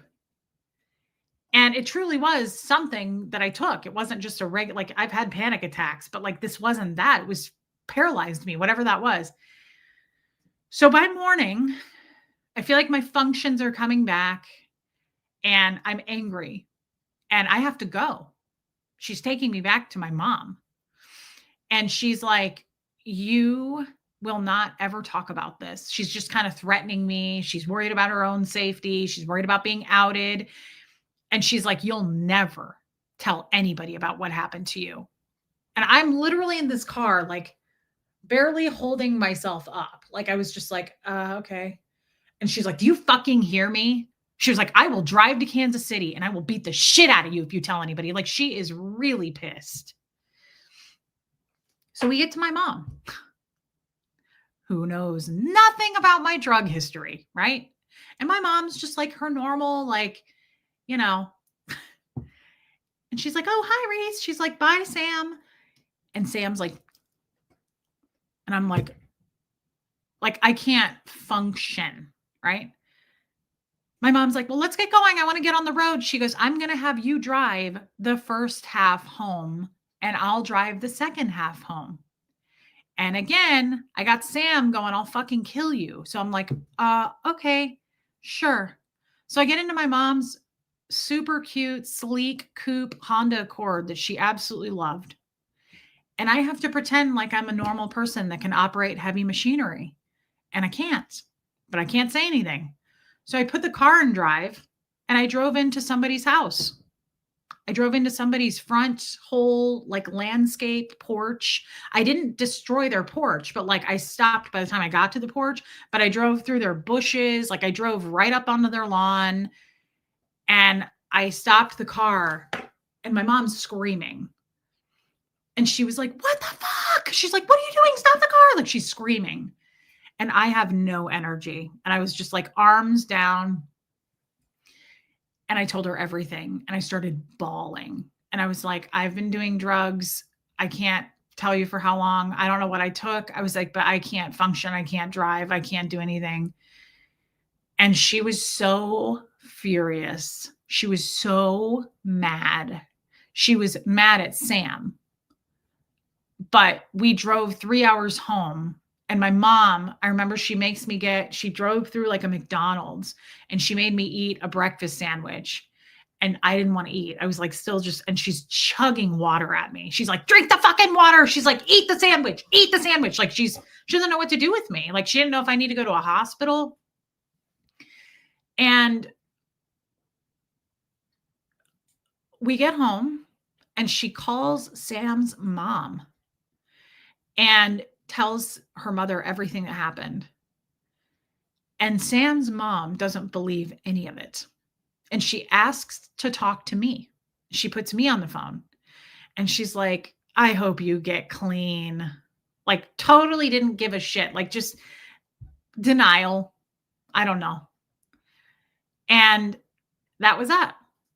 That was the end of Sam, except the only thing is once Sam's mom found out, obviously Sam knew, right? That I had told on her. So Sam for like a couple of weeks calls and threatens me. She's pissed. She's like, I'm fucking coming there. And I was dating a really abusive guy at the time who was a really bad alcoholic. He worked for the railroad. I liked him, of course. Hey, PRF, was your mom ever on drugs or try any? Has she ever admitted that to you? Trixie, good question. I think I know for sure my mom smoked pot in like the 70s. My mom was born in 55. I know she smoked pot, but as far as drugs, I have no idea. That's a great question. I should ask her if she ever like took mushrooms or something. Not as an older adult. I know she didn't do drugs as a mother. She drank. My mom drank, but no. But I'm sure she did shit in the 70s. I'm sure she did. Thanks, Original Anne. So my boyfriend at the time is like this drunk ass, like aggressive dude. And he taught, hey, Air Supply. And he talked to Sam on the phone and she's calling and she's pissed. And he was like, bitch, come on down here. He was like, bring your whole fucking crew. Come at her. He was like, come on down. Like this dude was pissed. It got really heated, but then it just dropped off. And I never talked to Sam. I saw her again one more time in Omaha when I was 25 or 26. And I was married and Huxley was about 9 months old. And this was all at a time that I saw my dad for the last time, that I saw Sam for the last time, and I saw Brianna. We all tried to do a meetup at his house in Omaha out of nowhere. And it went horribly. It went horribly, as you would guess, right? And it was a meltdown and we all fought and Sam and I did not get along. And I was angry with her. At that point, Sam was not the lady that I was describing in the beginning of this, where she loved me and was consoling me as a child. At this point, I viewed her as an enemy. And I was like, I don't want you around my child. I don't know if you're still on drugs. I'm married. I'm clean. I'm sober. And I don't fucking have any fond memories of you at all. And the last time I saw you was when all of this shit went down. So like, I am not happy to be in the same room as her. And she could feel it. And she was doing it right back to me. It's not like she was being quiet about it, right? Like we were really ugly with each other. That's the last time I ever saw Sam. But really the last time I had much to do with her, I was 19. I saw her for like a few hours. I mean, this was a very short time when I was 25, 26. But the real last time that I had any kind of interaction, was that when I went to Omaha. And since then, my mother, of course, has been very cautious about that. She's like, is she still on drugs? Like, if we ever talk about Sam, I'm like, I don't know. I don't even know if she's alive. I know nothing about her. I don't know anything about her life. I don't know if she's in prison. Like, I don't know. I don't know where she lives. I never tried to find out. And absolutely, Debbie Zito. Yeah. When you really sit and pull it all together, you truly had to have angels, a higher power, God looking over you. You have survived so much and have come so far. I believe that 100%. There's no denying it. There's no doubt about that for me. And I'm very grateful for that. So Brianna, my sister, over these last 15, 20 years, Brianna has little tidbits, once or twice said here and there, like Sam and I are friends on Facebook, or I saw her on Facebook, and I'm always like, I don't care. I don't want to know. Like, I have a kid. I don't want her around me. I don't know if she's still on drugs. And see, Brianna is got the bleeding heart for Sam. I don't, because Brianna didn't go through what I went through with her, and we don't share the same memories, right? So I don't trash Sam to Brianna, but I was like, good for her, basically. Like when she's like, I saw Sam on Facebook, I feel bad for her. I was like, good for her. Like, that's my response, right? And I left this all just, I've softened over the years. Like, I never wished harm on Sam, but I never really thought about Sam again until Friday. I was talking about Sam. I was talking about the story of Sam. And I was talking about it to my good friend. And she goes, Sam sounds terrible. Like, her child, Joy Forbes, is 12 years younger than me. So she's like 33, and she's married with 2 kids and happy as far as I know. Was my dad married to Sam's mom? Yes. Yeah, but for a very short time. Does Brianna know about your drug use and what happened? Trixie, she does. Yes. Not the full extent of it, not what you guys even know, but Brianna knows that I did drugs and I did them with Sam. She doesn't know the details, the ins and outs. I've never sat down and shared that with her. I don't trash other people. It's not my thing. And I'm not here trashing Sam now. I'm giving you facts of what happened in my life. And I was talking to my friend on Friday, and my friend was like, she sounds terrible. Like, that was terrible. What happened to you? You were a kid. And I said, you don't understand. Back up. Sam was a kid. Sam had nobody. Sam was never given a chance. She never had a shot at life. My dad treated her like absolute shit. He was abusive to her. She turned to drugs like most people would probably turn to drugs when they have no other options, no other resources. He beat her down mentally. And that started as a very small child. And the only happiness she came home for was to see me and my sister. She left almost all the time. She was gone all the time, but she would come home to see me. And so there was love there. Sam really, really loved me. She was on fucking drugs. What do you think people do when they're on drugs? They don't make the right decisions, and they harm themselves really more than anybody else, but they do all kinds of harm. I have silently forgiven Sam because of that. I hated her for a long time. I felt very strongly about what she did, and the day that she came to me in that chair and said, suck when you see smoke. I really, really was angry with her for over a decade. I was very unhealed. And then not too long ago, with my channel and all of you guys and just the friendships I've made and discovering God and giving grace to people and really looking at somebody's trauma and story and going, hurt people truly fucking hurt people. What were her options? Do you think she wanted to do that to me? No. That was the hand she was dealt. And she dealt with it in her way. But I believe Sam truly loved me. And so over these years, I've softened silently. I don't want to talk to her, right? Like, I don't want to reach out. You guys have asked me, do you ever look for Sam? I don't. But I forgave Sam because it wasn't her fault. He was truly a horrible man. My father was a horrible man. He was so horrible to his kids that we really didn't have a lot to cling to. She clung to drugs, right? So I don't blame her for what she did. She started doing drugs at probably 13 or 14, if I had to guess. He wasn't there for her. She had no one to turn to. She had no guidance. She had no fucking help. So I went from, I hate this and what you did to me, to I understand why you did what you did. You didn't do it to me. You did it to yourself. Really? No, Sassy Savage, not much.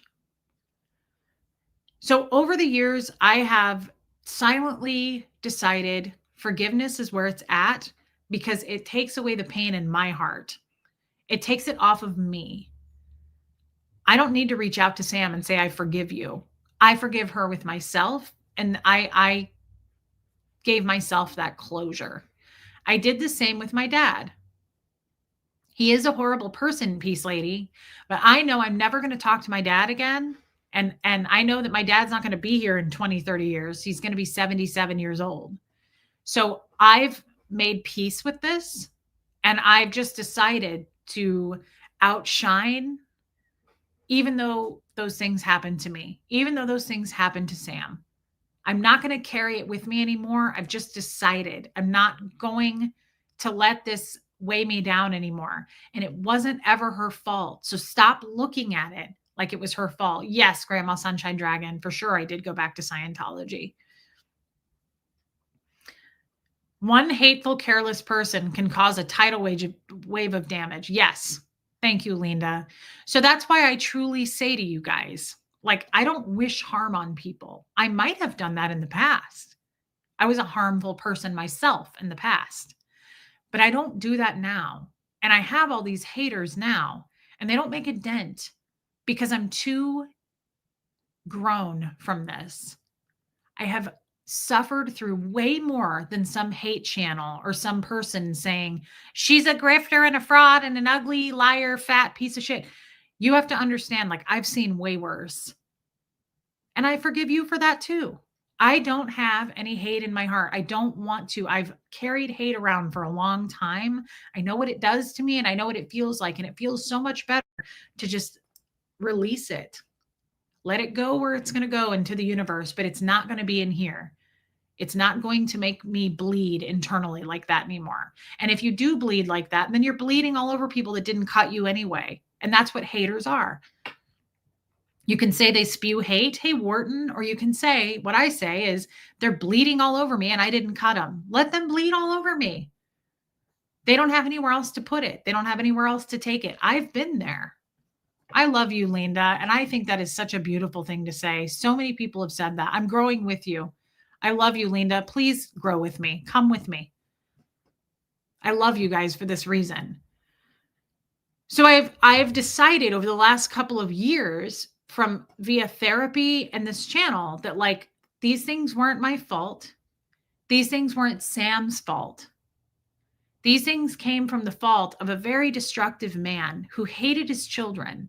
And for the longest time, I thought, why did you hate me? He was the rattlesnake. I was chasing the snake. You bit me. Why did you bite me? I'm your daughter. I'm a good person. Why don't you love me? Instead of just picking myself up and being the person I am now, I chased him. And the whole outcome of this is he didn't have it to give. You're asking him questions he can't answer. Why didn't you love me? Because he didn't have love to give. He wasn't withholding the love. It's not there. His soul is black. He's got nothing. He doesn't have it to give. And I realized that one day, and it's been different for me ever since. It's been different for me with everybody who's hateful, who causes harm or damage in this world, whether you know them, like my father, who did that to his kids. It was deeply personal, and it shaped me to this fucked up woman that I am now. Or a total stranger who goes on a platform and spews hate about me every day. They're the same. They're super damaged. In my opinion, their souls are dark. Doesn't mean they can't fix that, but they don't want to fix that. They work for the dark side. They take joy and pride in working for the dark side. Why would I give any time of my day to that? I have done way too much to heal from this shit from people who actually cut me. I don't give a shit about a person who's bleeding on me that I didn't cut, that I have nothing to do with. You're going to have to do better than that. That's not interesting to me. It doesn't attract me to anything, and it doesn't make me want to defend myself. Let people be wrong about you, especially strangers. So I've done too much work on this, right? So I feel fully good about where I'm at in life. And when I think about Sam now, I think about the good times. I mean, of course, my mind goes to the drugs. That was a huge part of my relationship with Sam. When I was little, she came and went. I didn't actually live with her. During that time of doing drugs, I lived with her day in and day out. It was like a different experience. I got to experience a different version of Sam when I was 4 or 5 versus the version when I was doing drugs with her at 16. So, of course, I bounced back and forth on a tennis table, right? Of like, but she was loving to me, but she hurt me. And that's tough. So instead of trying to break it down and dissect it, I've just decided we both came from the same horrific man that did all that damage to us. And it's not her fault. And I forgive her for that. So now this is where I'm going to tell you the part of the story that I never thought this day would come. And I'm sorry that it took so long, but I had to catch everybody up as to what I'm getting ready to tell you. Because if I had just told you, it wouldn't have made as much sense and you would have been full of questions going, wait, what? Who? Wait, Sam was who? Wait, hold on. How old? Wait, what? She was 12 years old. So I had to paint that picture for you. Okay. Stay with me.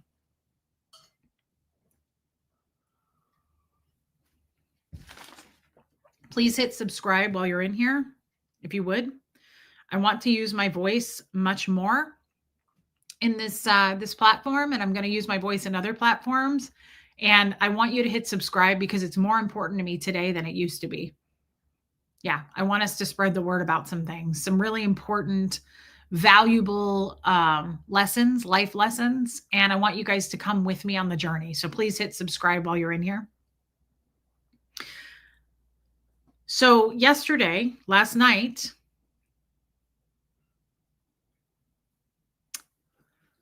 in my YouTube email, I got an email from Sam.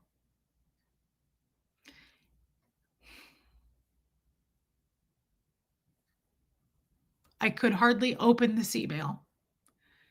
It took me a long time to read it.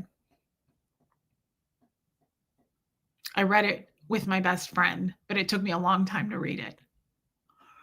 I kept trying to read it, and I couldn't believe it was her. It's been, last time I really had much to do there, I was 19. So it's been 22 years since I had an actual relationship with Sam. And out of the blue, I get this email from her. And I absolutely couldn't bring myself to read it. I couldn't believe it. I still can't believe it. I have written that woman off. I didn't know if she was dead. I know nothing about her. No one's ever updated me. I don't know. The last time Brianna brought her up was probably at least 5 years ago. It's not like she brought her up last weekend. And after all this work on myself I've done, I've wrote her off. I never thought I would hear from her again. Like my father, she went into the same folder as my dad. Not because she's evil, but because I'll never hear. I've given myself closure. I've given me the gift of closure. And I thought I'll never hear from those people again. And that's okay. I have to be okay with that. So I want to read this email to you. And I got permission to do so, just so you're aware. I got permission to do this. And I said, I'm going to read you my response email because I want to be open with you guys. And I wanted to share this with you, my family. I wanted to share this this is now my family. I didn't have one and you guys adopted me. And who would I be to not share this with my family? I'm going to read this to you guys. I'm going to take out some of the names because she talks about one of my aunts on my dad's side. And it's the reason she talks about it is she's catching me up on how she found me. And this is incredible. And I want to share this with you and I want you to listen.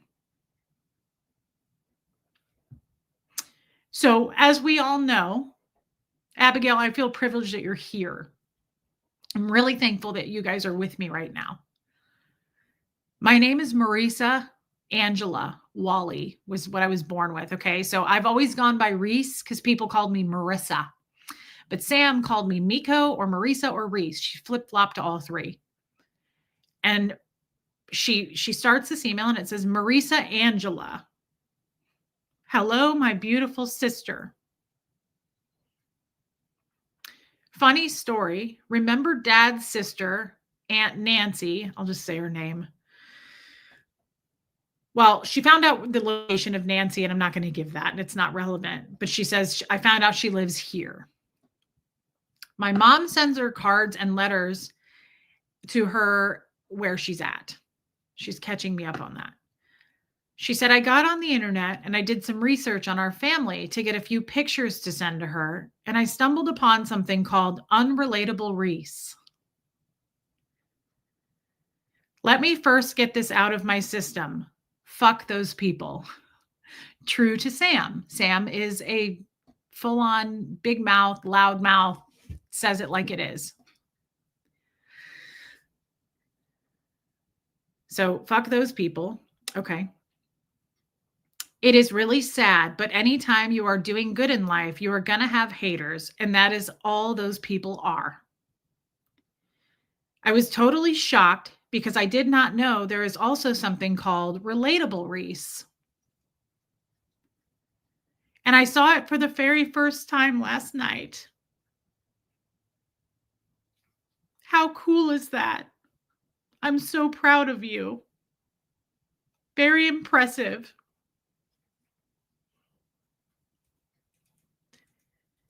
I watched all 4 episodes of the baby book. Might as well take my glasses off.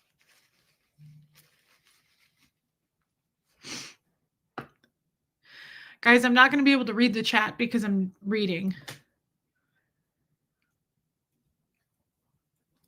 I cried and I laughed and I cried some more. I do have to say one quick thing. I'm pretty positive that when Dad got that book, his intentions were to write in it for Brianna. I never knew he changed his mind about that, and I just assumed that when he was writing in it, he was writing about her. That is why I wrote the letter to Brianna in it when you guys joined the Sea Org. I really laughed when you read the part about him being pretty sure that I was going to go with you guys when the time came. I objected adamantly and never wavered going into the Sea Org.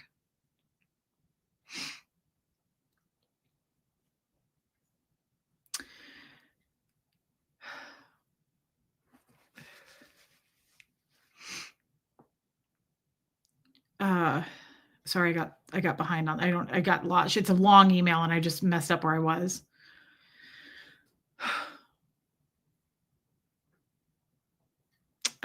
For some reason, I feel like I opened it once and he had actually started writing to her. I can even see her name written in Dad's handwriting at the top of the first page.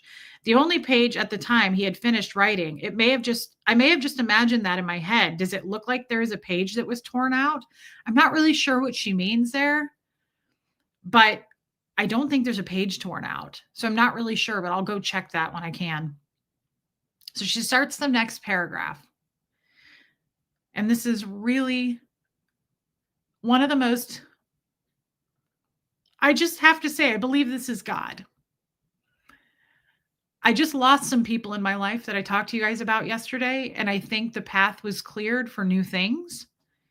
And I don't think it was a mistake that I was talking about the whole story of Sam on Friday to a friend, and it reminded me of all the emotions of Sam, who I hadn't thought about her in a long time.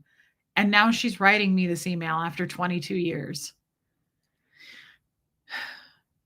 Marisa, I want you to know that I am so sorry for everything you went through because of me. I should have cared more about you and my role as your sister. I was a drug addict in the middle of active addiction. That is not an excuse at all. I was a fuckhead. You were a kid, and instead of protecting you, I did drugs with you.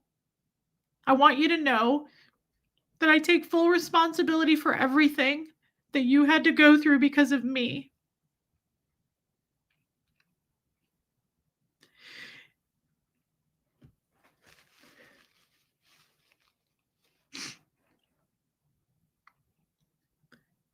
You could have avoided what I am sure was a terrible chunk of time with tons of heartache and depression.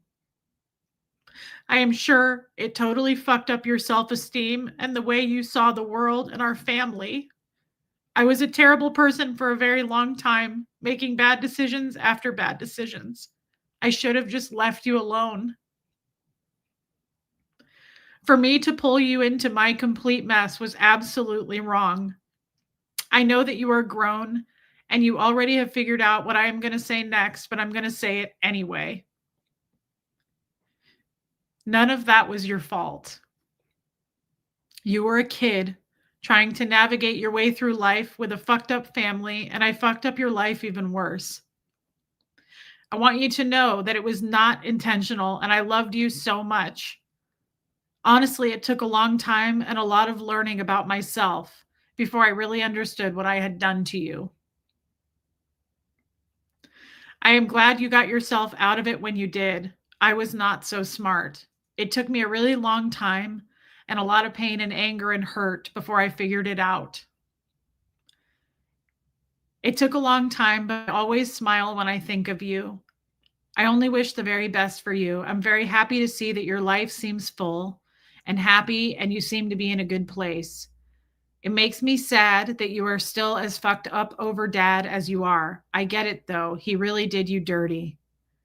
After you guys spent so long being so close, he just erased you and did it with such ease and finality and zero emotion. I think that is such a perfect sentence about my father. After you spent so long being so close, he just erased you and did it with such ease and finality and zero emotion. I am sure you have heard this a ton of times, but that is not about you. Something is broken in Dad that allows him to act in such a way. It is not you, my beautiful sister. None of this bullshit is your fault. I really believe that you actually dodged a bullet with him.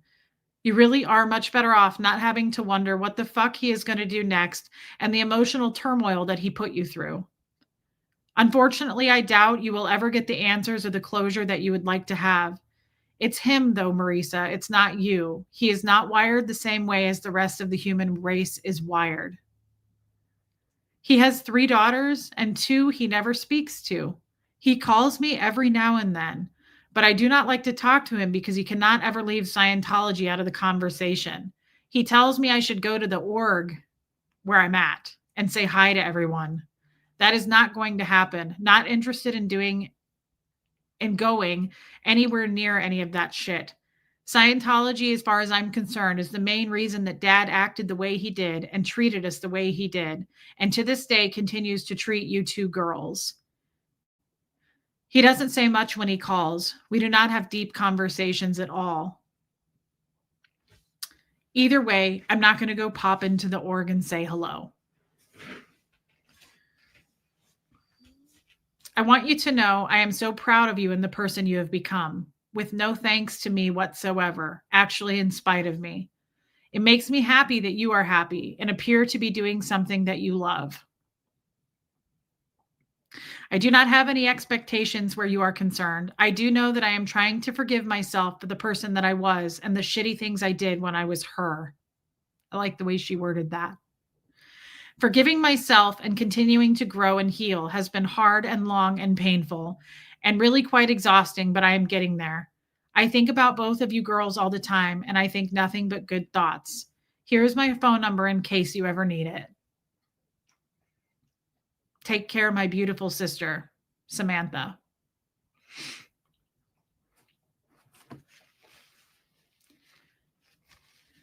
So I want to talk about this, but I'm going to read my response just so you have it. This is what I wrote back. Good morning, Sam. I'm sure that was hard to write. It took me a few hours to read it. I didn't know if you were going to say Dad was dead or some other horrible news. I was so happy to hear from you and to know you are well. I have wondered about you for years, always hoping for the outcome I read last night. I never would have thought that you would reach out to me ever.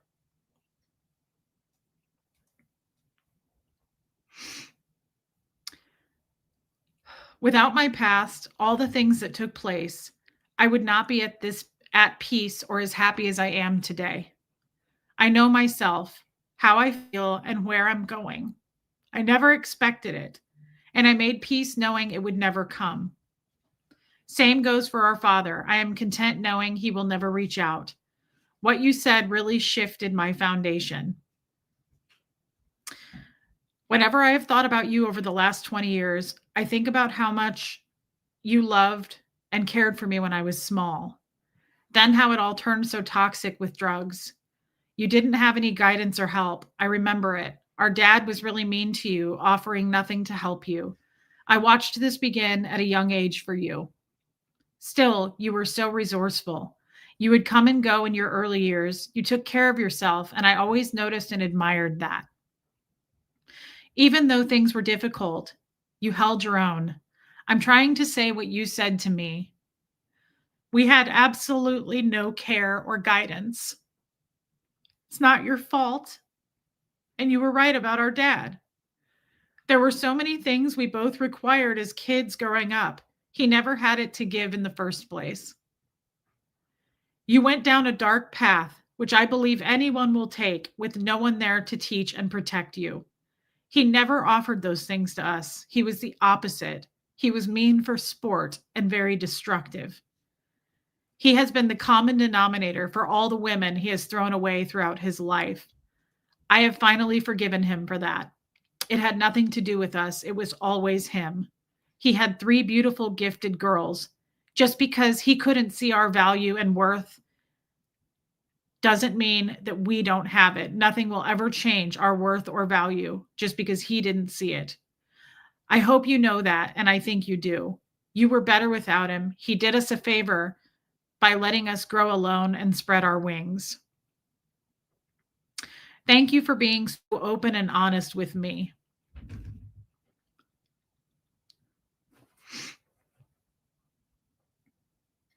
Oh, sorry, I have a long email too, and I just lost my place. I can't see that well with my glasses, without my glasses.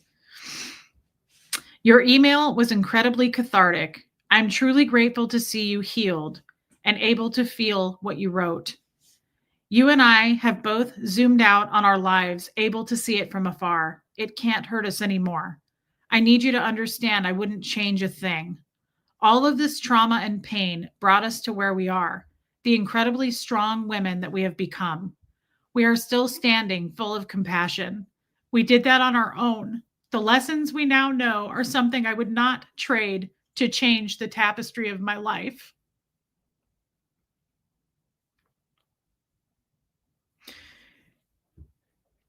And I just said to her, I said, I want you to know that on my channel, over 5 million people are aware of this story between us. And I said, it would be the most beautiful ending to this story and triumphant for both of us.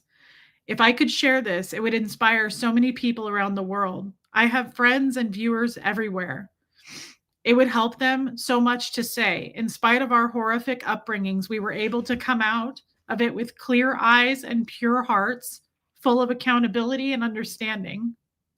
At this moment, they have been hanging on, wondering where you are and if you're even alive. You have been a huge part of my life, and I am very open about that on my channel. You have no idea how many people would cheer and pray for you, that you are a survivor and winning the good fight, that we are both doing it in real time. This story has always needed a good ending, and this would warm so many people's hearts.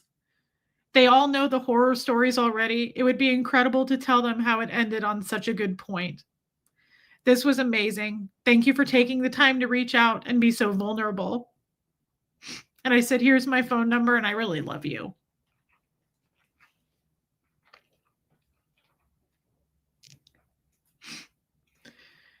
And then I got a text from her a few hours ago. Can you guys please, I'm being serious about this. I'm really shifting this channel, and I want to use my voice more. While there's 450 people in here, would you just take a minute to subscribe? I really, really want to do some amazing things with this channel and other platforms. And I'm working on some things behind the scenes. I want you to hit subscribe because it's important to me. It never was before, and it is. This was absolutely God. Yeah.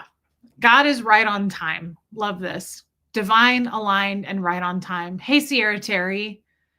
West Coast Fancy Nancy, I was blown away.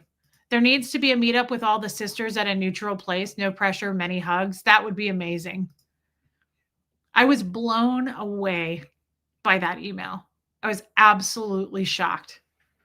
Absolutely shocked.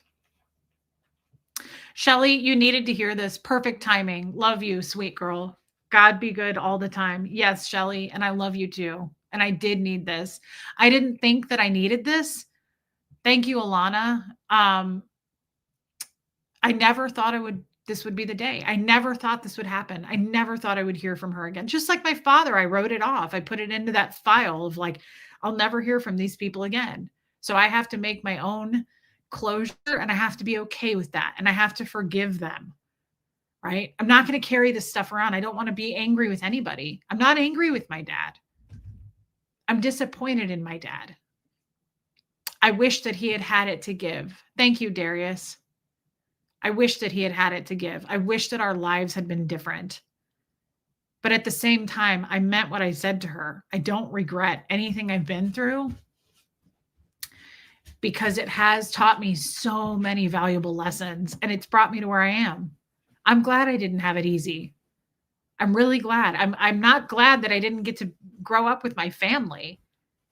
I'm not glad that I did drugs, but it has brought me to where I am and I have learned some very valuable lessons and I've gotten to know myself. And I hope to get to develop and have some kind of a relationship with Sam again. To me, she sounds like she's clean and sober, like she's done the work. Thank you, Joanne Hawley. Welcome, Sam. I hope you are watching. Yes. I hope for that too. It would be egregious if I asked Sam would consider coming on and speaking to us. Would it be egregious? I don't know what that word means. I don't know if Sam would come on. I have no idea. Liz Tricks, God's timing and blessings are truly amazing. So happy for you, my dear friend. Another missing piece of your heart has been mended.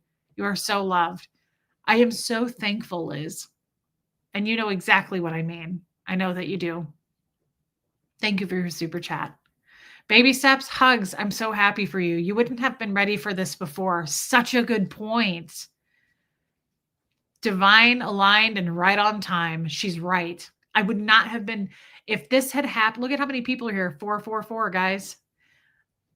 If this hadn't happened the way it did, she's right. This wouldn't have worked out for me if I wasn't healed. And I have done a lot of healing. Egregious, terrible, bad. Okay, thank you, Yadira. I wouldn't have taken this quite as well. Like this was so, I took this and just embraced every word she said. We are both strong women. Both letters are beautiful. You both are everything Jean Wally is not. God brings beauty out of ashes. Yes.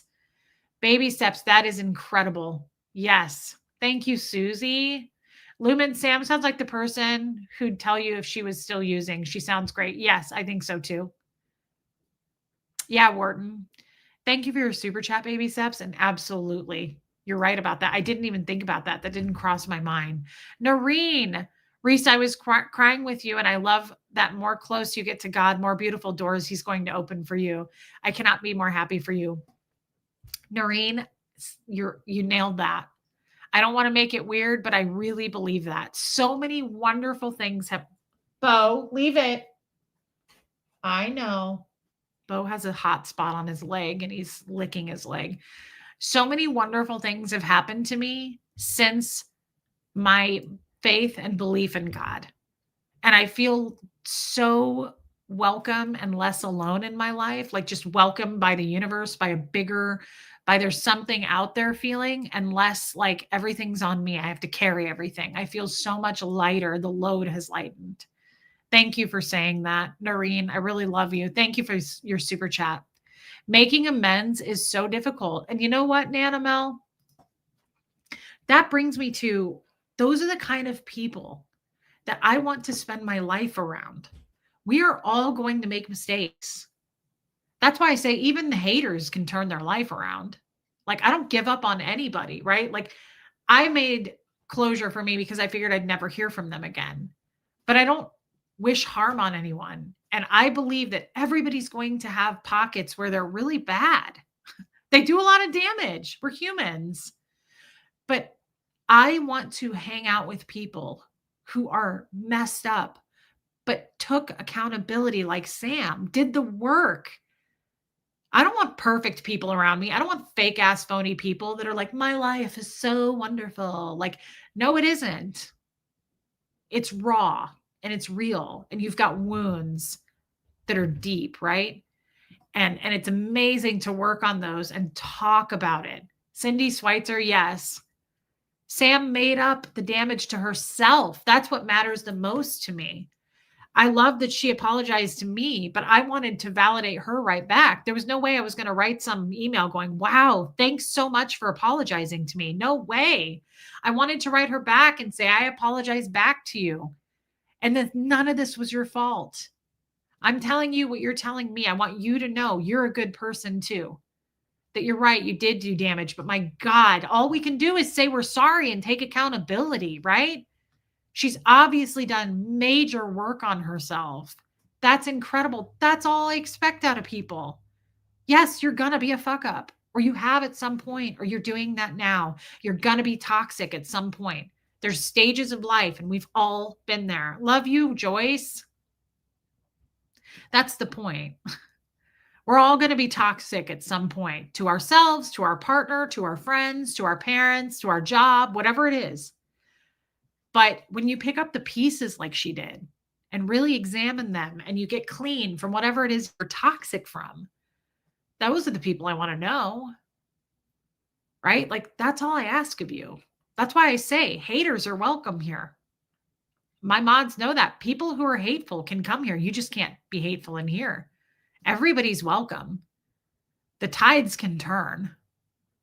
And I really, truly believe that. Over 20 years went by. I never waited and held my breath for that email. But when I got it, I lost my breath. I was like, no way. No way. And I'm so proud of her. And it just washed it all away. I forgive her. I love her. She's my sister.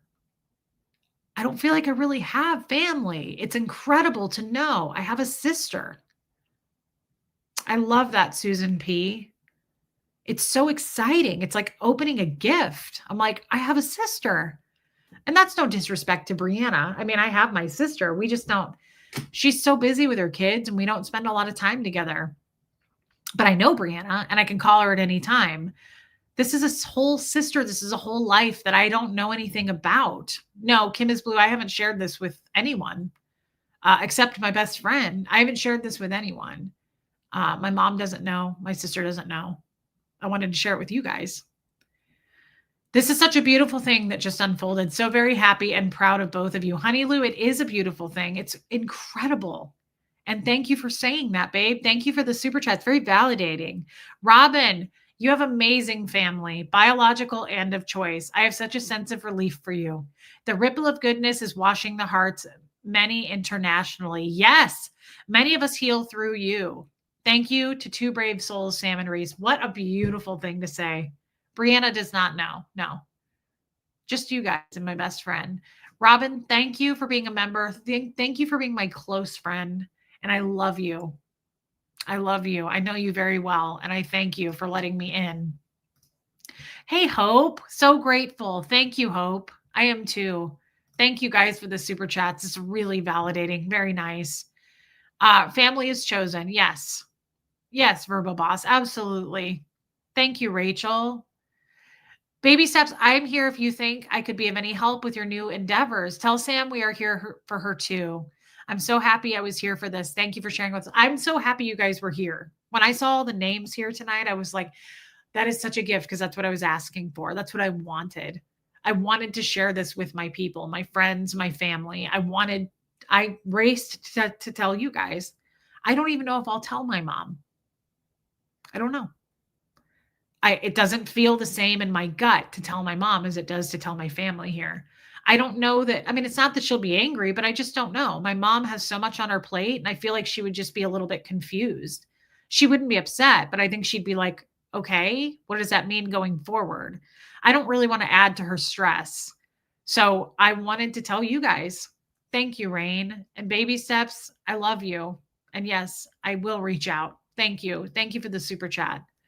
Thank you for sharing the good news with us, Reese. Yeah, it really is. Linda, thank you. Thanks, Drive-In Fan. It just really opened my eyes too that, like, guys, anything is possible. Like, I really am feeling and experiencing growth. I had that therapy session last week that blew my mind that I shared with you guys. We did that stream where I had all those questions about God and the Bible, blew my mind. So many good things. I feel like I'm just going up and up. Mentally, I feel better than I've ever felt. I feel clear, grateful. I have no hate. I have no anger. I truly don't go looking for that stuff. You'll always find it. I don't want to know. I'm out of the loop on purpose. It gets you nowhere. It just spins your wheels. Let those angry, hateful people be angry and hateful and hope to God that they snap out of it and come around. But if they don't, it's no skin off me. I don't care because I have too many good things in my life. I'm not going to ignore the good things to notice the bad, stupid stuff. If you go looking for it, you'll always find it. But there's too many good things to ignore and be grateful for. I'm so thankful right now for everything, for my channel, for you guys. Right? And what would they say right now? Haha, your channel's sinking. You're about to hit 17,000 subscribers. Joke's on you. I've never been happier. I've never been happier. I've never been more thankful in my life. I love that the people who are meant to be here are here, and the ones who jumped ship were meant to do that. Please, by all means, don't support me if you don't support me. I will be okay. I will move on. This could have been just a season for you. I will totally move on, but this is too hard for me to ignore. The incredible just Oh, sorry, hold on. I missed that.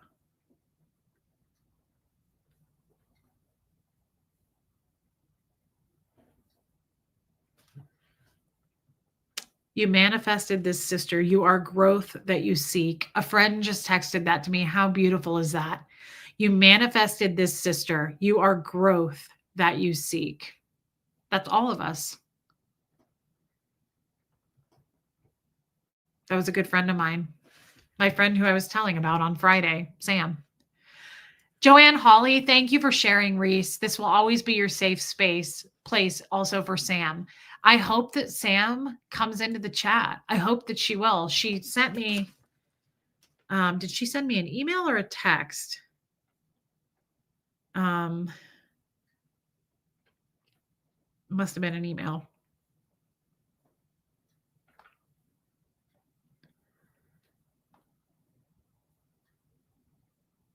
She said, and good morning to you as well. Thank you, Joanne Hawley. Heather, I'm so grateful for you and creating this community, being you and creating this community. I am grateful for you guys. You guys say to me all the time, thank you, Reese. We love this community. It's our community. And I don't ever sit around thinking, wow, they should be grateful for me. I feel like the honor is mine and the gift is mine. You guys bring way more to me than I bring to you. Always know that. I am so much more thankful. I probably would be suicidal at this point if I didn't have it. If I had left Scientology like I did and the doors all closed on me like that, it was dark, guys.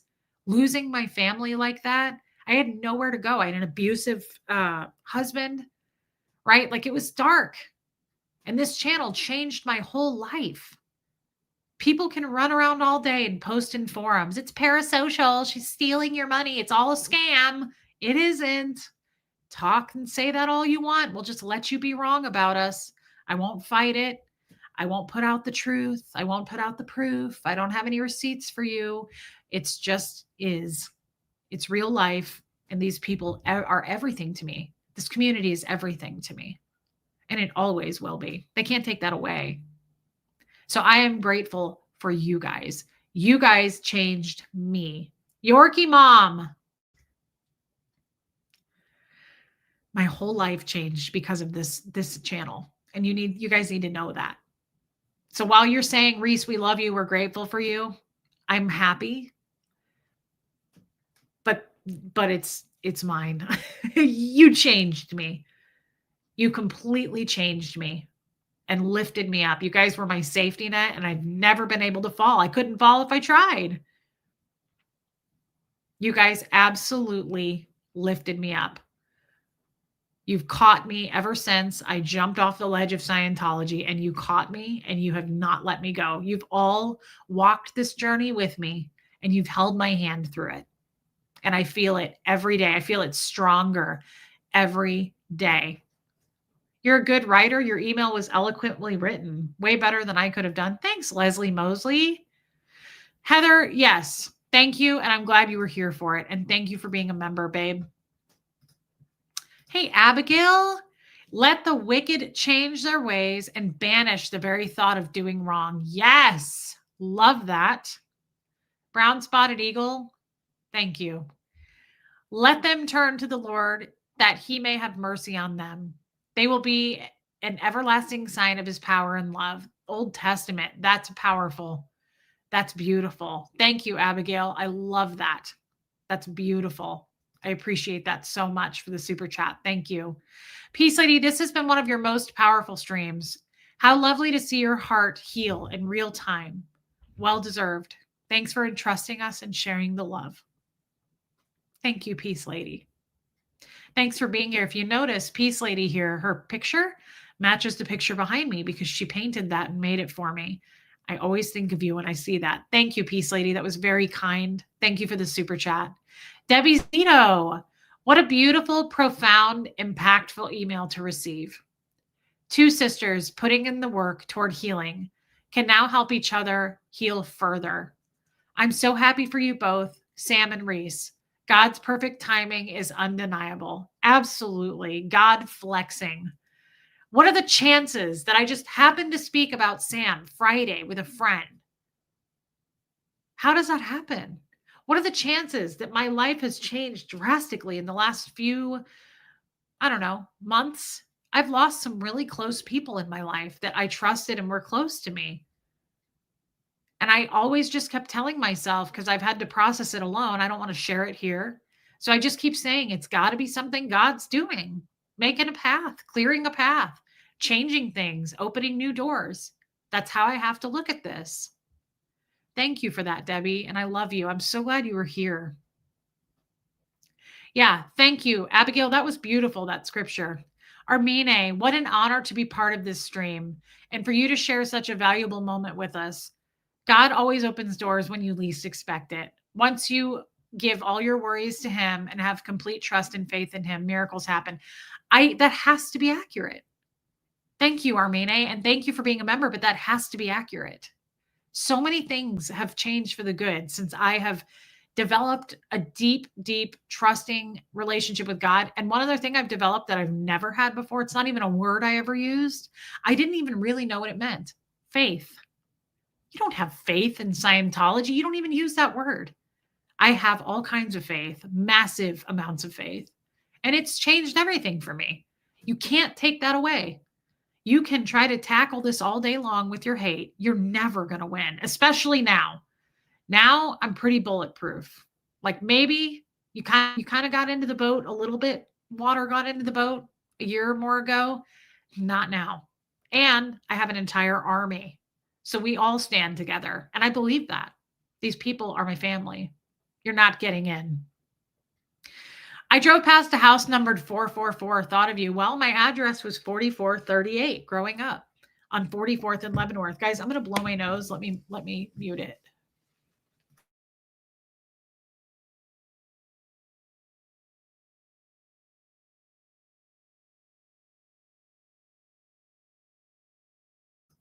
Okay. Yeah, Shelly, that's happens for a reason. I really believe that. And thank you for your super chat.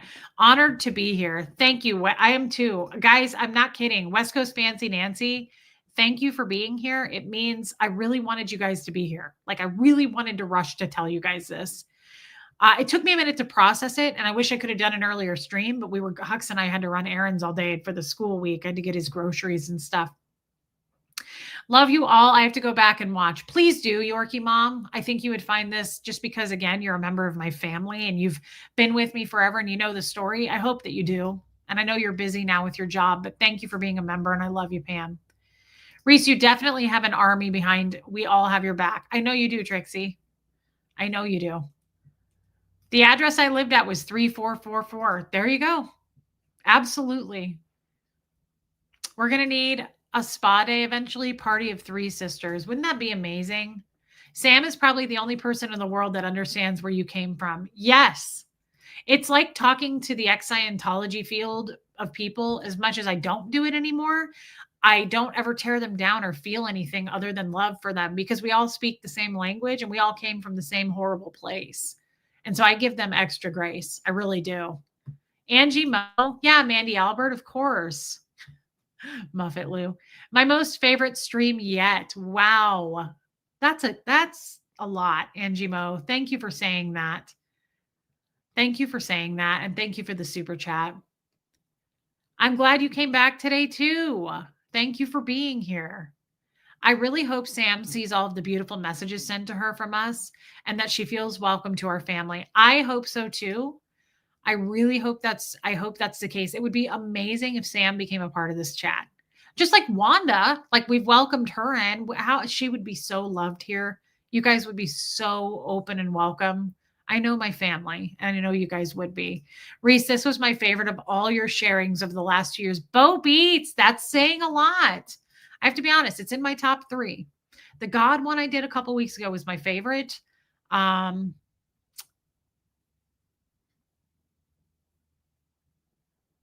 did one like a week ago or something I really loved. I don't know. The God one, though, is special for me. And this one. This one's pretty huge. Reese, I can see your faith in your eyes. Rachel, that's amazing. Christine, I love you, Christine Baker. This stream definitely goes in for the best of real. Yes, it does. It's a wonderful thing. Robin makes a good point. You knowing she's alive and sober. Amen to that. Yes. I was so nervous. It took me a while. I had to read that with a friend.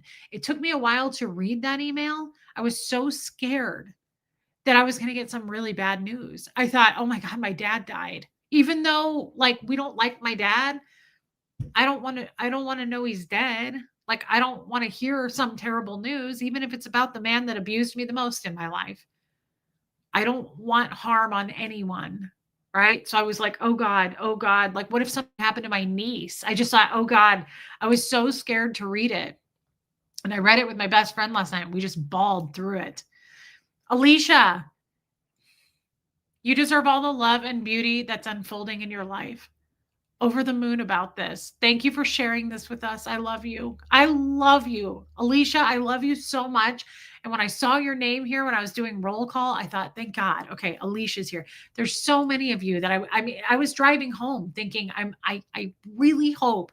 I posted in the Facebook group and I was like, I have some amazing news. Should I do it today or tomorrow? Because I thought, what are your schedules like, everybody? I wanted to do it. Sundays usually suck and people aren't available. And I thought, should I do it Monday? But I could hardly hold on. I thought, I got to go tell my friends. I got to go tell my family. So, Alicia, the fact that you were here and I saw your name, when I saw Hope Between the Dreams, even my mods, I was like, I told them before I started, I said, I have some really exciting news to share. And they all messaged me and said, I'll be there. We're always with you. I am so grateful for this team of family. It's unbelievable. I never had it before. I cannot describe it. You cannot put a price on it. If I died tomorrow, I would know that I went out happy. Sucks. I don't want to die at 41, but know that I went out at peace with myself. I was happy. And a relationship that was the deepest of wounds was mended today. Mended today. Something I never in a million years would have thought would happen. Alicia, thank you for your giant super chat, but more importantly, thank you for your love and friendship. I really, really love you. Thank you. Not just Mom, I read it in her email how she found me. Yeah, she found me on the internet. Judge Judy says, Reese, please accept and acknowledge what you've given to us. Yes, Renee B reminds me of Judge Judy. Scary, but very loving. But she'll say, oh, baloney, when there's baloney to be told about. Yorkie Mom, if I'm getting the gist, I'm so very happy for you and Sam, honey. I wouldn't have family who miss me if it wasn't for you all. I will never leave no matter how busy I get. I know that, Pam, and this is your family and this is my family. We're very tight knit, and I know that. And I hope that you still see it because, again, it's something I want the people who love me to see. I want you to hear this story. It's long. I know we're over 2 hours, but Pam, thank you for being here and thank you for the super chat. La Pintura Bella. I'm so happy Sam found your channel and reached out. This is a new beginning for both of you. Yes. I love you, Yadira. And I love you, Hope. I mean it, you guys. When I see, hey, Sweet Liberty, Michelle Asbell, I'm glad that you were here. Hey, Frog Wizard. Guys, it's like truly is like you guys, like we're in a big room together. Every time I start a stream, I feel like we're all in a room together. I imagine it like a gymnasium. Jokes on your haters, honestly. They indirectly got your sister back in touch with you. That's true. Because she found me through a group called Unrelatable Reese.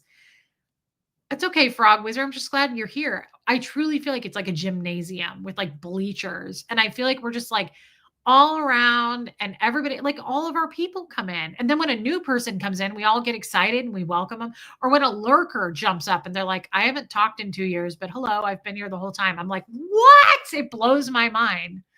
So it's incredible. It truly is. Like when I do roll call, I know it annoys people. Or when I'm mid a story and I'm like, hey, Robin W. Hey, Sweet Liberty, haven't seen you in forever. Original Land. Like, you notice my pitch of my voice changes. I talk and then I'm like, Original Land's here, everybody. Like, I feel like we're all standing around with like punch at the punch bowl. We're like, Ann, hey, Ann, come in. Oh my God, it's Yorkie Mom. How's the new job? Like, that's how I see this chat. That's how I see this channel. It's never going to stop. I hope it gets bigger with more people that need this connection. People wait all day for this, for the party at the gymnasium with the punch bowl. That's what's happening. Positive life is always here. Always. And we've got our loud chatters and we've got our quiet people. We've got Buffy and we have people like Helena and we have people who come and go that we don't see as often, like Alabama Rose or Taz the Bulldog is fairly new. Tennessee Taters. Like we've got some new people, but they're not as loud, right? But like Robin Miners always brings it to the table. I love that Stacy Toms and Rocks in a Box and JoJo come in from a whole other chat because they're mods for Nora. It's just incredible. It's such a community. You think I don't know everything about you guys? I know so much because you share it with me. Even your Snoopy necklace is smiling. Oh my God, I love this necklace so much. I went to Trader Joe's with Huxley after Costco today because I get his crap at Costco and I went and got my salads at Trader Joe's. And the cashier was like, is that Snoopy? I was like, you knew it, girl. You feel it too in your bones, don't you? I was like, I love Snoopy. And we talked about Charlie Brown's Thanksgiving. I loved Charlie Brown's Thanksgiving. Like I watched it all the time when I was little by myself. I would watch it every Thanksgiving alone. Reese live at the Punch Bowl. That's right, Kim is blue. If the haters can't see the beauty in the stream, their issues are bigger than anyone can imagine. And we don't care if they do or don't. Actually, I hope they do. But they're never going to make a dent. They're never going to make a dent. Elena Rainerman, please do. Thank you, Honey Lou. I know you are. Amazing news, Kat. When you read the email from Sam, I could tell she's done her work like you do. Very beautiful. Who knew that all this time I've been working on me? She's been working on her. Me too, Stacy Toms. Even though, so true, we've not met in person, we're all connected friends. That's so true. Speaking of, I said this already, but I mean it this time. Please hit subscribe. I've not gained a subscriber in months. I only lose. Again, we're about to drop down to 17,000. It's totally okay, but I can't remember the last time I've gained a subscriber. It never goes up. It only goes down. Totally fine. I still view it as success. But if you would, please hit subscribe while you're in here. Please hit subscribe if you're on the replay crew. It's important to me because I have new things. I feel like the tides are turning. The wheels are kind of moving in a different direction. And I want to use our voice here to spread more awareness and good news. So please hit subscribe. Peace Lady, yeah, Ahmad, can you please post my mailing address? Sure. Thank you, Peace Lady. Happy for you, Reese, reconnecting with your sister. We all have to do the work when we are ready for it. Thank you. If I could double subscribe, I would. Frog Wizard, I love you. Reese, Sam loved and thought about you even when you felt alone. Exactly. Because she was my family. YouTube does unsubscribe people. That is true. But some people just leave because they hate me too, and that's okay. There's Alabama Rose. Yes, it was a great night. You're currently at 18,000. Yes, Catherine J, it's about to drop. I was at 21,000 and now we're about to go down to 17. I couldn't be happier. I mean that. I couldn't be happier. It makes no difference to me whatsoever. I don't care if it keeps dropping and we go down to 4,000. It won't matter to me. The haters can do all they want. It will never make a dent. The water will not get into the boat. It will not. I pray both you and Sam have a beautiful, peaceful sleep tonight with the joy of what tomorrow's will bring. You deserve this peace. Baby steps, that is so lovely. Just like you. Thank you for saying that. Thank you for the super chat. And I believe that will happen. That's what she said. So she wrote me back and said, good morning to you as well. I still have chills and happy tears from your email. And it was so nice. And she said, I cannot imagine how much Dad must have messed with Brianna's head growing up. And I don't want her to be sad. He was a strange one. I think all three of us are just lucky to still be alive and living normal, healthy lives at this point. I miss you, and I have been listening to your videos. You make me laugh. I have to go get ready for work, but I am going to put your number in my phone. And I am not much of a talker myself, but I am one heck of a texter. It's funny how similar you and I are. I hope you have an awesome day. And then she texted me. And so I hope, hey, Laura DePreet, I was thinking about you yesterday. I love you, Laura DePreet. Love you, Wharton. Thanks for being here. Yeah, Kim is blue. What a story. What an amazing story. Yeah, Armine, my guess is she will watch this. Robin W., it was an amazing day. Does the drop-in number coincide with a drop-in hate? Oh, yes, Sassy, for sure. All the haters have definitely chipped away at my subscribers. I have tons of people, and I won't name them because you guys would get sad if I did. We have a bunch of people who used to be in this chat, just like Frog Wizard and Audrey right there and Vicky C. And they will, if you got to see my email, they send me messages and go, I used to love you and you're a complete piece of shit now that I watched this person's channel about you. And I always think, well, I hope you come back one day. That's sad. You know, like there are a lot of people I really miss that we lost. And if you don't go back, if you go back and watch like streams and look at the chats from like a year or more ago, it hurts because you'll look and see and you'll go, whoa, what happened to that person? Oh my God, I forgot about that person. Oh, I love that person. They're gone. They're hateful now. And I'm not saying they all are, but some of them have made a point to tell me they are. Like, I think you're a piece of shit now, Reese. I switched sides. And I'm like, that makes me sad. I'll miss you. I hope you come back. And some of them have, by the way, guys, you've seen it. Some people have come back saying, I switched to the dark side and then I realized that they were full of shit and you've never hurt me and you've made me laugh and you're a good person. And I'm back. And I'm like, welcome. Everybody's welcome to come back. Do I feel a new kind of confidence? Angie Mo, I wouldn't say it's confidence. But I will say, sorry, that's Bo. I will say that I feel a complete peace, like a very unhealed wound that I've covered up is now like completely healed. I covered it because I knew I was never going to get satisfaction. I was never going to talk to her like my dad. So I feel a whole new, like I've moved up to the next level of having all the compassion in the world more for people than I had yesterday. Like people, my sister was a drug addict for decades. Tommy was a drug addict for decades. Now that I think about it, like I'm not going to hold people's toxic traits and what they did to themselves and others over throughout decades of their life, because people do heal. People do come around and take accountability and really work on themselves. And so I'm not going to be so quick to judge. That's what I've learned from this. Don't be so quick to judge. And they may come back into your life. They may come back around, right? Like we don't know that. but I don't want to be so judgmental. Abigail, I imagine this is God for you and Sam. You have burdened me with your sins and wearied me with your faults. I alone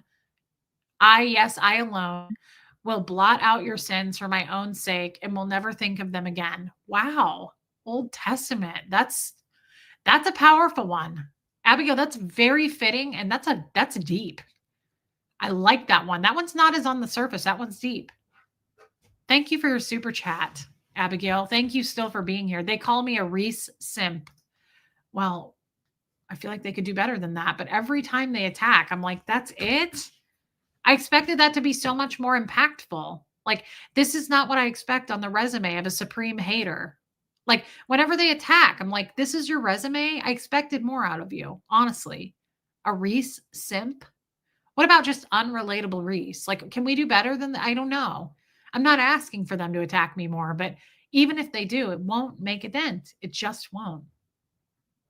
Your entire life story is an amazing tale. Hopefully it will be a book someday.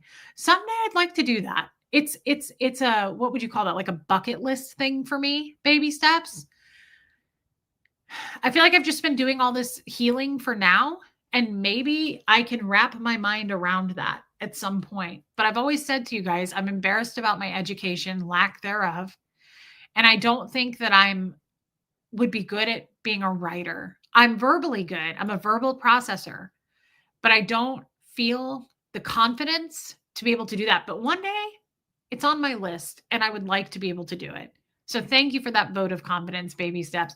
Kim is blue, and thank you for your super chat. It says she'll always be first in line if I write a book. She's always said that. First in line. I don't have patience for the hate and drama. I'd much rather be here where all the love is. Yeah, I mean, it's freezing cold water. It's nightmarish shit. It's awful. It's torture. Why would you spend your time over there? Hate does not, it's not successful. Like they're not growing. It doesn't grow. They have the same cesspool of people that love to stir that pot and drama. And I hope they come around one day. They're welcome here. They just can't be hateful. That's all. We don't hate them back. We don't retaliate. I'm not going to do that. It shows their character, what they're doing. And I mean they as in any hateful person that's a bully in this world. I'm not talking about just YouTube. Do you want to hang out with hateful people who talk shit about people and gossip? I'm like, that's my first red flag. I'm like, oh, okay, this shows you, not the person you're talking about. This shows your character. I don't hang out with gossipy people. I don't like people who are hateful. It's not my brand. I'm not into it. And that's why I don't do drama channels. Who could leave in the middle of this amazing story? Baby steps, thank you. I'm just glad you were here. I really wanted you to be here for it. And I was worried that like people were busy tonight, wouldn't be able to make it. Thank you for your super chat. Your letter to Sam is a testament to your writing ability. Just saying. Wow.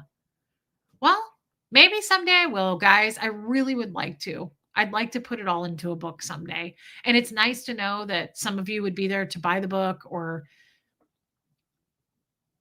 support that. It just makes me think maybe I could do it. So thank you. Are you crazy? Did you listen to the letter you wrote to Sam? You can write and are eloquent. Okay, well, thank you, Vicky C. Again, I have to believe that, and maybe I will. Maybe I will. Like I said, it's a thank you, Florence. It's a bucket list thing.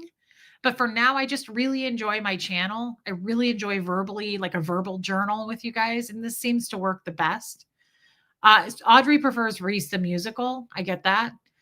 We absolutely love new people and the silent members. You're loved, and we want to hear from you. Yes, that's so true. But for people who want to leave, thank you, Stacy Toms. First person for the pre-sale. Frog Wizard. The audiobook will be amazing, narrated by you guys. Wow. Well, there is no book, but thank you for saying that. And at some point, maybe I'll do that. Reese the musical. I write musicals. Dang. They really want a musical and they want to be a part of it. How fantastic that the haters led Sam to you. I did not even think about that. That's how she found me. She found me on some the Reesicle.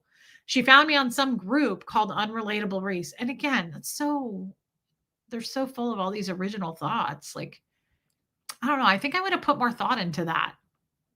Yes, original and so true. All things are possible. I feel like I would have put more thought into I even really liked, and I tried to give them this one, but they didn't take it. Relatable but hateable. Relatable Reese. Like to me, that's better than relatable Reese.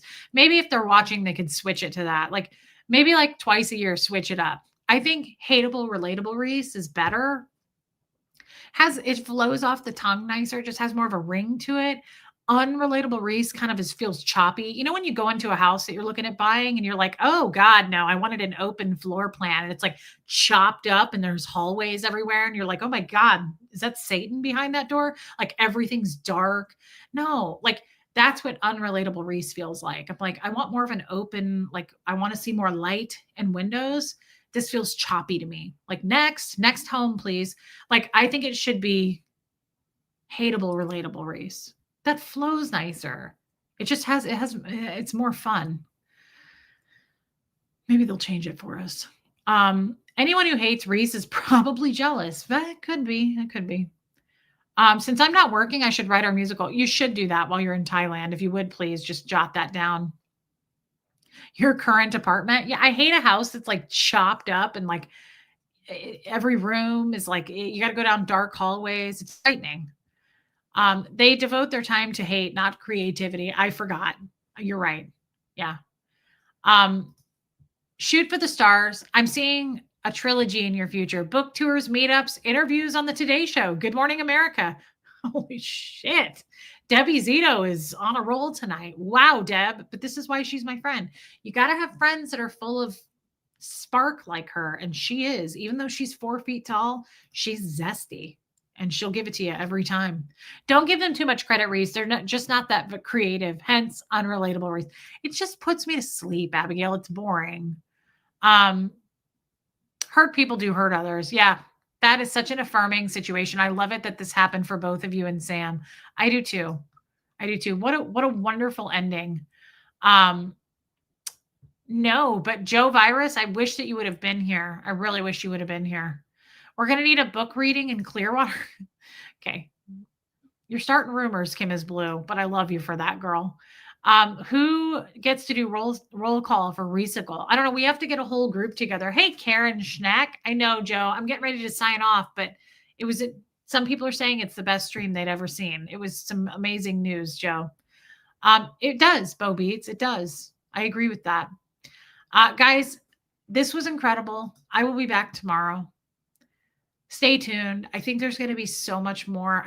I just think the gifts that are pouring in are going to keep happening. I really believe that. And this was one of the biggest gifts I could have ever received. I mean that. I never thought this day would come. I didn't. I never would have thought this day would happen. I was absolutely floored when I saw my email. And I am so thankful that she's alive, that she's safe, that her life turned out to be a gift. And she saw her worth. And she's strong and independent. And she taught me things as a child about that, being strong and independent. And then she got into the weeds. And now she's out and she's shining and she's lovely. And she's a survivor. What could be better than that? You cannot put a price on that. That is such a beautiful, triumphant ending to a story. And I got to share that with you all. It's not an ending, Trubo. It's just the beginning. But she's away from the drugs and she's safe. And I got to tell my whole family on live YouTube about this. And you guys really showed up for the party. Thank you for coming. A great scripture for this month and fitting for today. Closing. Wait patiently for the Lord. Be brave and courageous. Yes, wait patiently for the Lord. Old Testament. Yes. Yes. I feel like I did. And you're right. Abigail, that's a great scripture. Thank you for that and being a member. I'm exhausted. I'm going to go to sleep with a smile on my face. Love you too, Shadows Nana. Thank you guys for sticking it out with me and listening to this. I am too, Stacy Toms. Thank you guys. I mean it. If Sam is watching, thank you for reaching out to Reese. That's a beautiful gift. Guys, it's a gift that goes on to the community. I mean, this is such a it's an inspiring story. because it bleeds into other parts of our lives. That's what we do on this channel. I get emails constantly. Tonight's live did this for me because I'm experiencing this in my life and it made me think this and it inspired me to do this. That's the purpose of this. I just want this to keep happening, the good stuff. Let's just make it keep going. And we accept that. I accept those gifts. I got nothing but love for people anymore. I came from the dark days of Scientology. I'm over that. I'm ready to shed light, be light and love for people, a safe place for light and love as much as I possibly can. That's my message. I don't have anything else to give but that. If you're looking for dark and hate, this isn't the place because we won't spread that even if they try to spew it. I'm not doing it back. I love you guys. Thank you tonight for being with me. This was an incredible stream. I believe you're so relatable because you came from groupthink to complete independence in an instant. That is both worlds. That's beautiful, Bo. That's beautiful and true. I'll have to remember that you said that. I love that, Renee B. It's incredible. Guys, thank you for the super chats. You have no idea how supportive that is for me and Hux. Thank you for doing it. I really, really appreciate it. It's something I'm super grateful for. Thank you. Thank you for the memberships. Thank you for the gifted memberships. But just most importantly, always, thank you for being here. That's my love language. Thank you for the time that you give to me. It is such a gift. Thank you for the kind words, the words of affirmation, the wisdom, the love. It really makes you feel differently about the world. I love you, Alana. Love you, Marie Marion. Thank you, Trisha Kelly. Yes, Sandra Woodard, it's amazing news. Guys, I mean it. You're my family. You're the first people I wanted to rush and tell about this. I didn't even tell my family. I wanted to tell you guys. I love you, Robin W. Mods, I love you and thank you for being here. Oh, Victoria, thank you, Baby Steps, for the gifted membership. Yeah, people love gifted memberships. It's very kind when you guys do that. All right, I'll be back tomorrow. Please hit subscribe. I mean it. It's really important to me these days. If we continue to sync, we continue to sync, but I'm still going to say it. Please hit subscribe. It's important. Love you, Diana H. Vicky C. I'll see you tomorrow. I love you, Stacy Toms. Thank you for being here. Love you, Abigail. Thank you for helping. Original Ann, you know I love you, babe. Yeah, Shell, we'll end with that. Less hate, more love. Love you, Muffet Lou. Bye, Trixie. Bye, Mandy Albert. Love you too. All right, everybody, here comes Fred. Everybody sleep really amazing tonight. I know I'm going to. And I'll see you tomorrow, okay? Love you guys.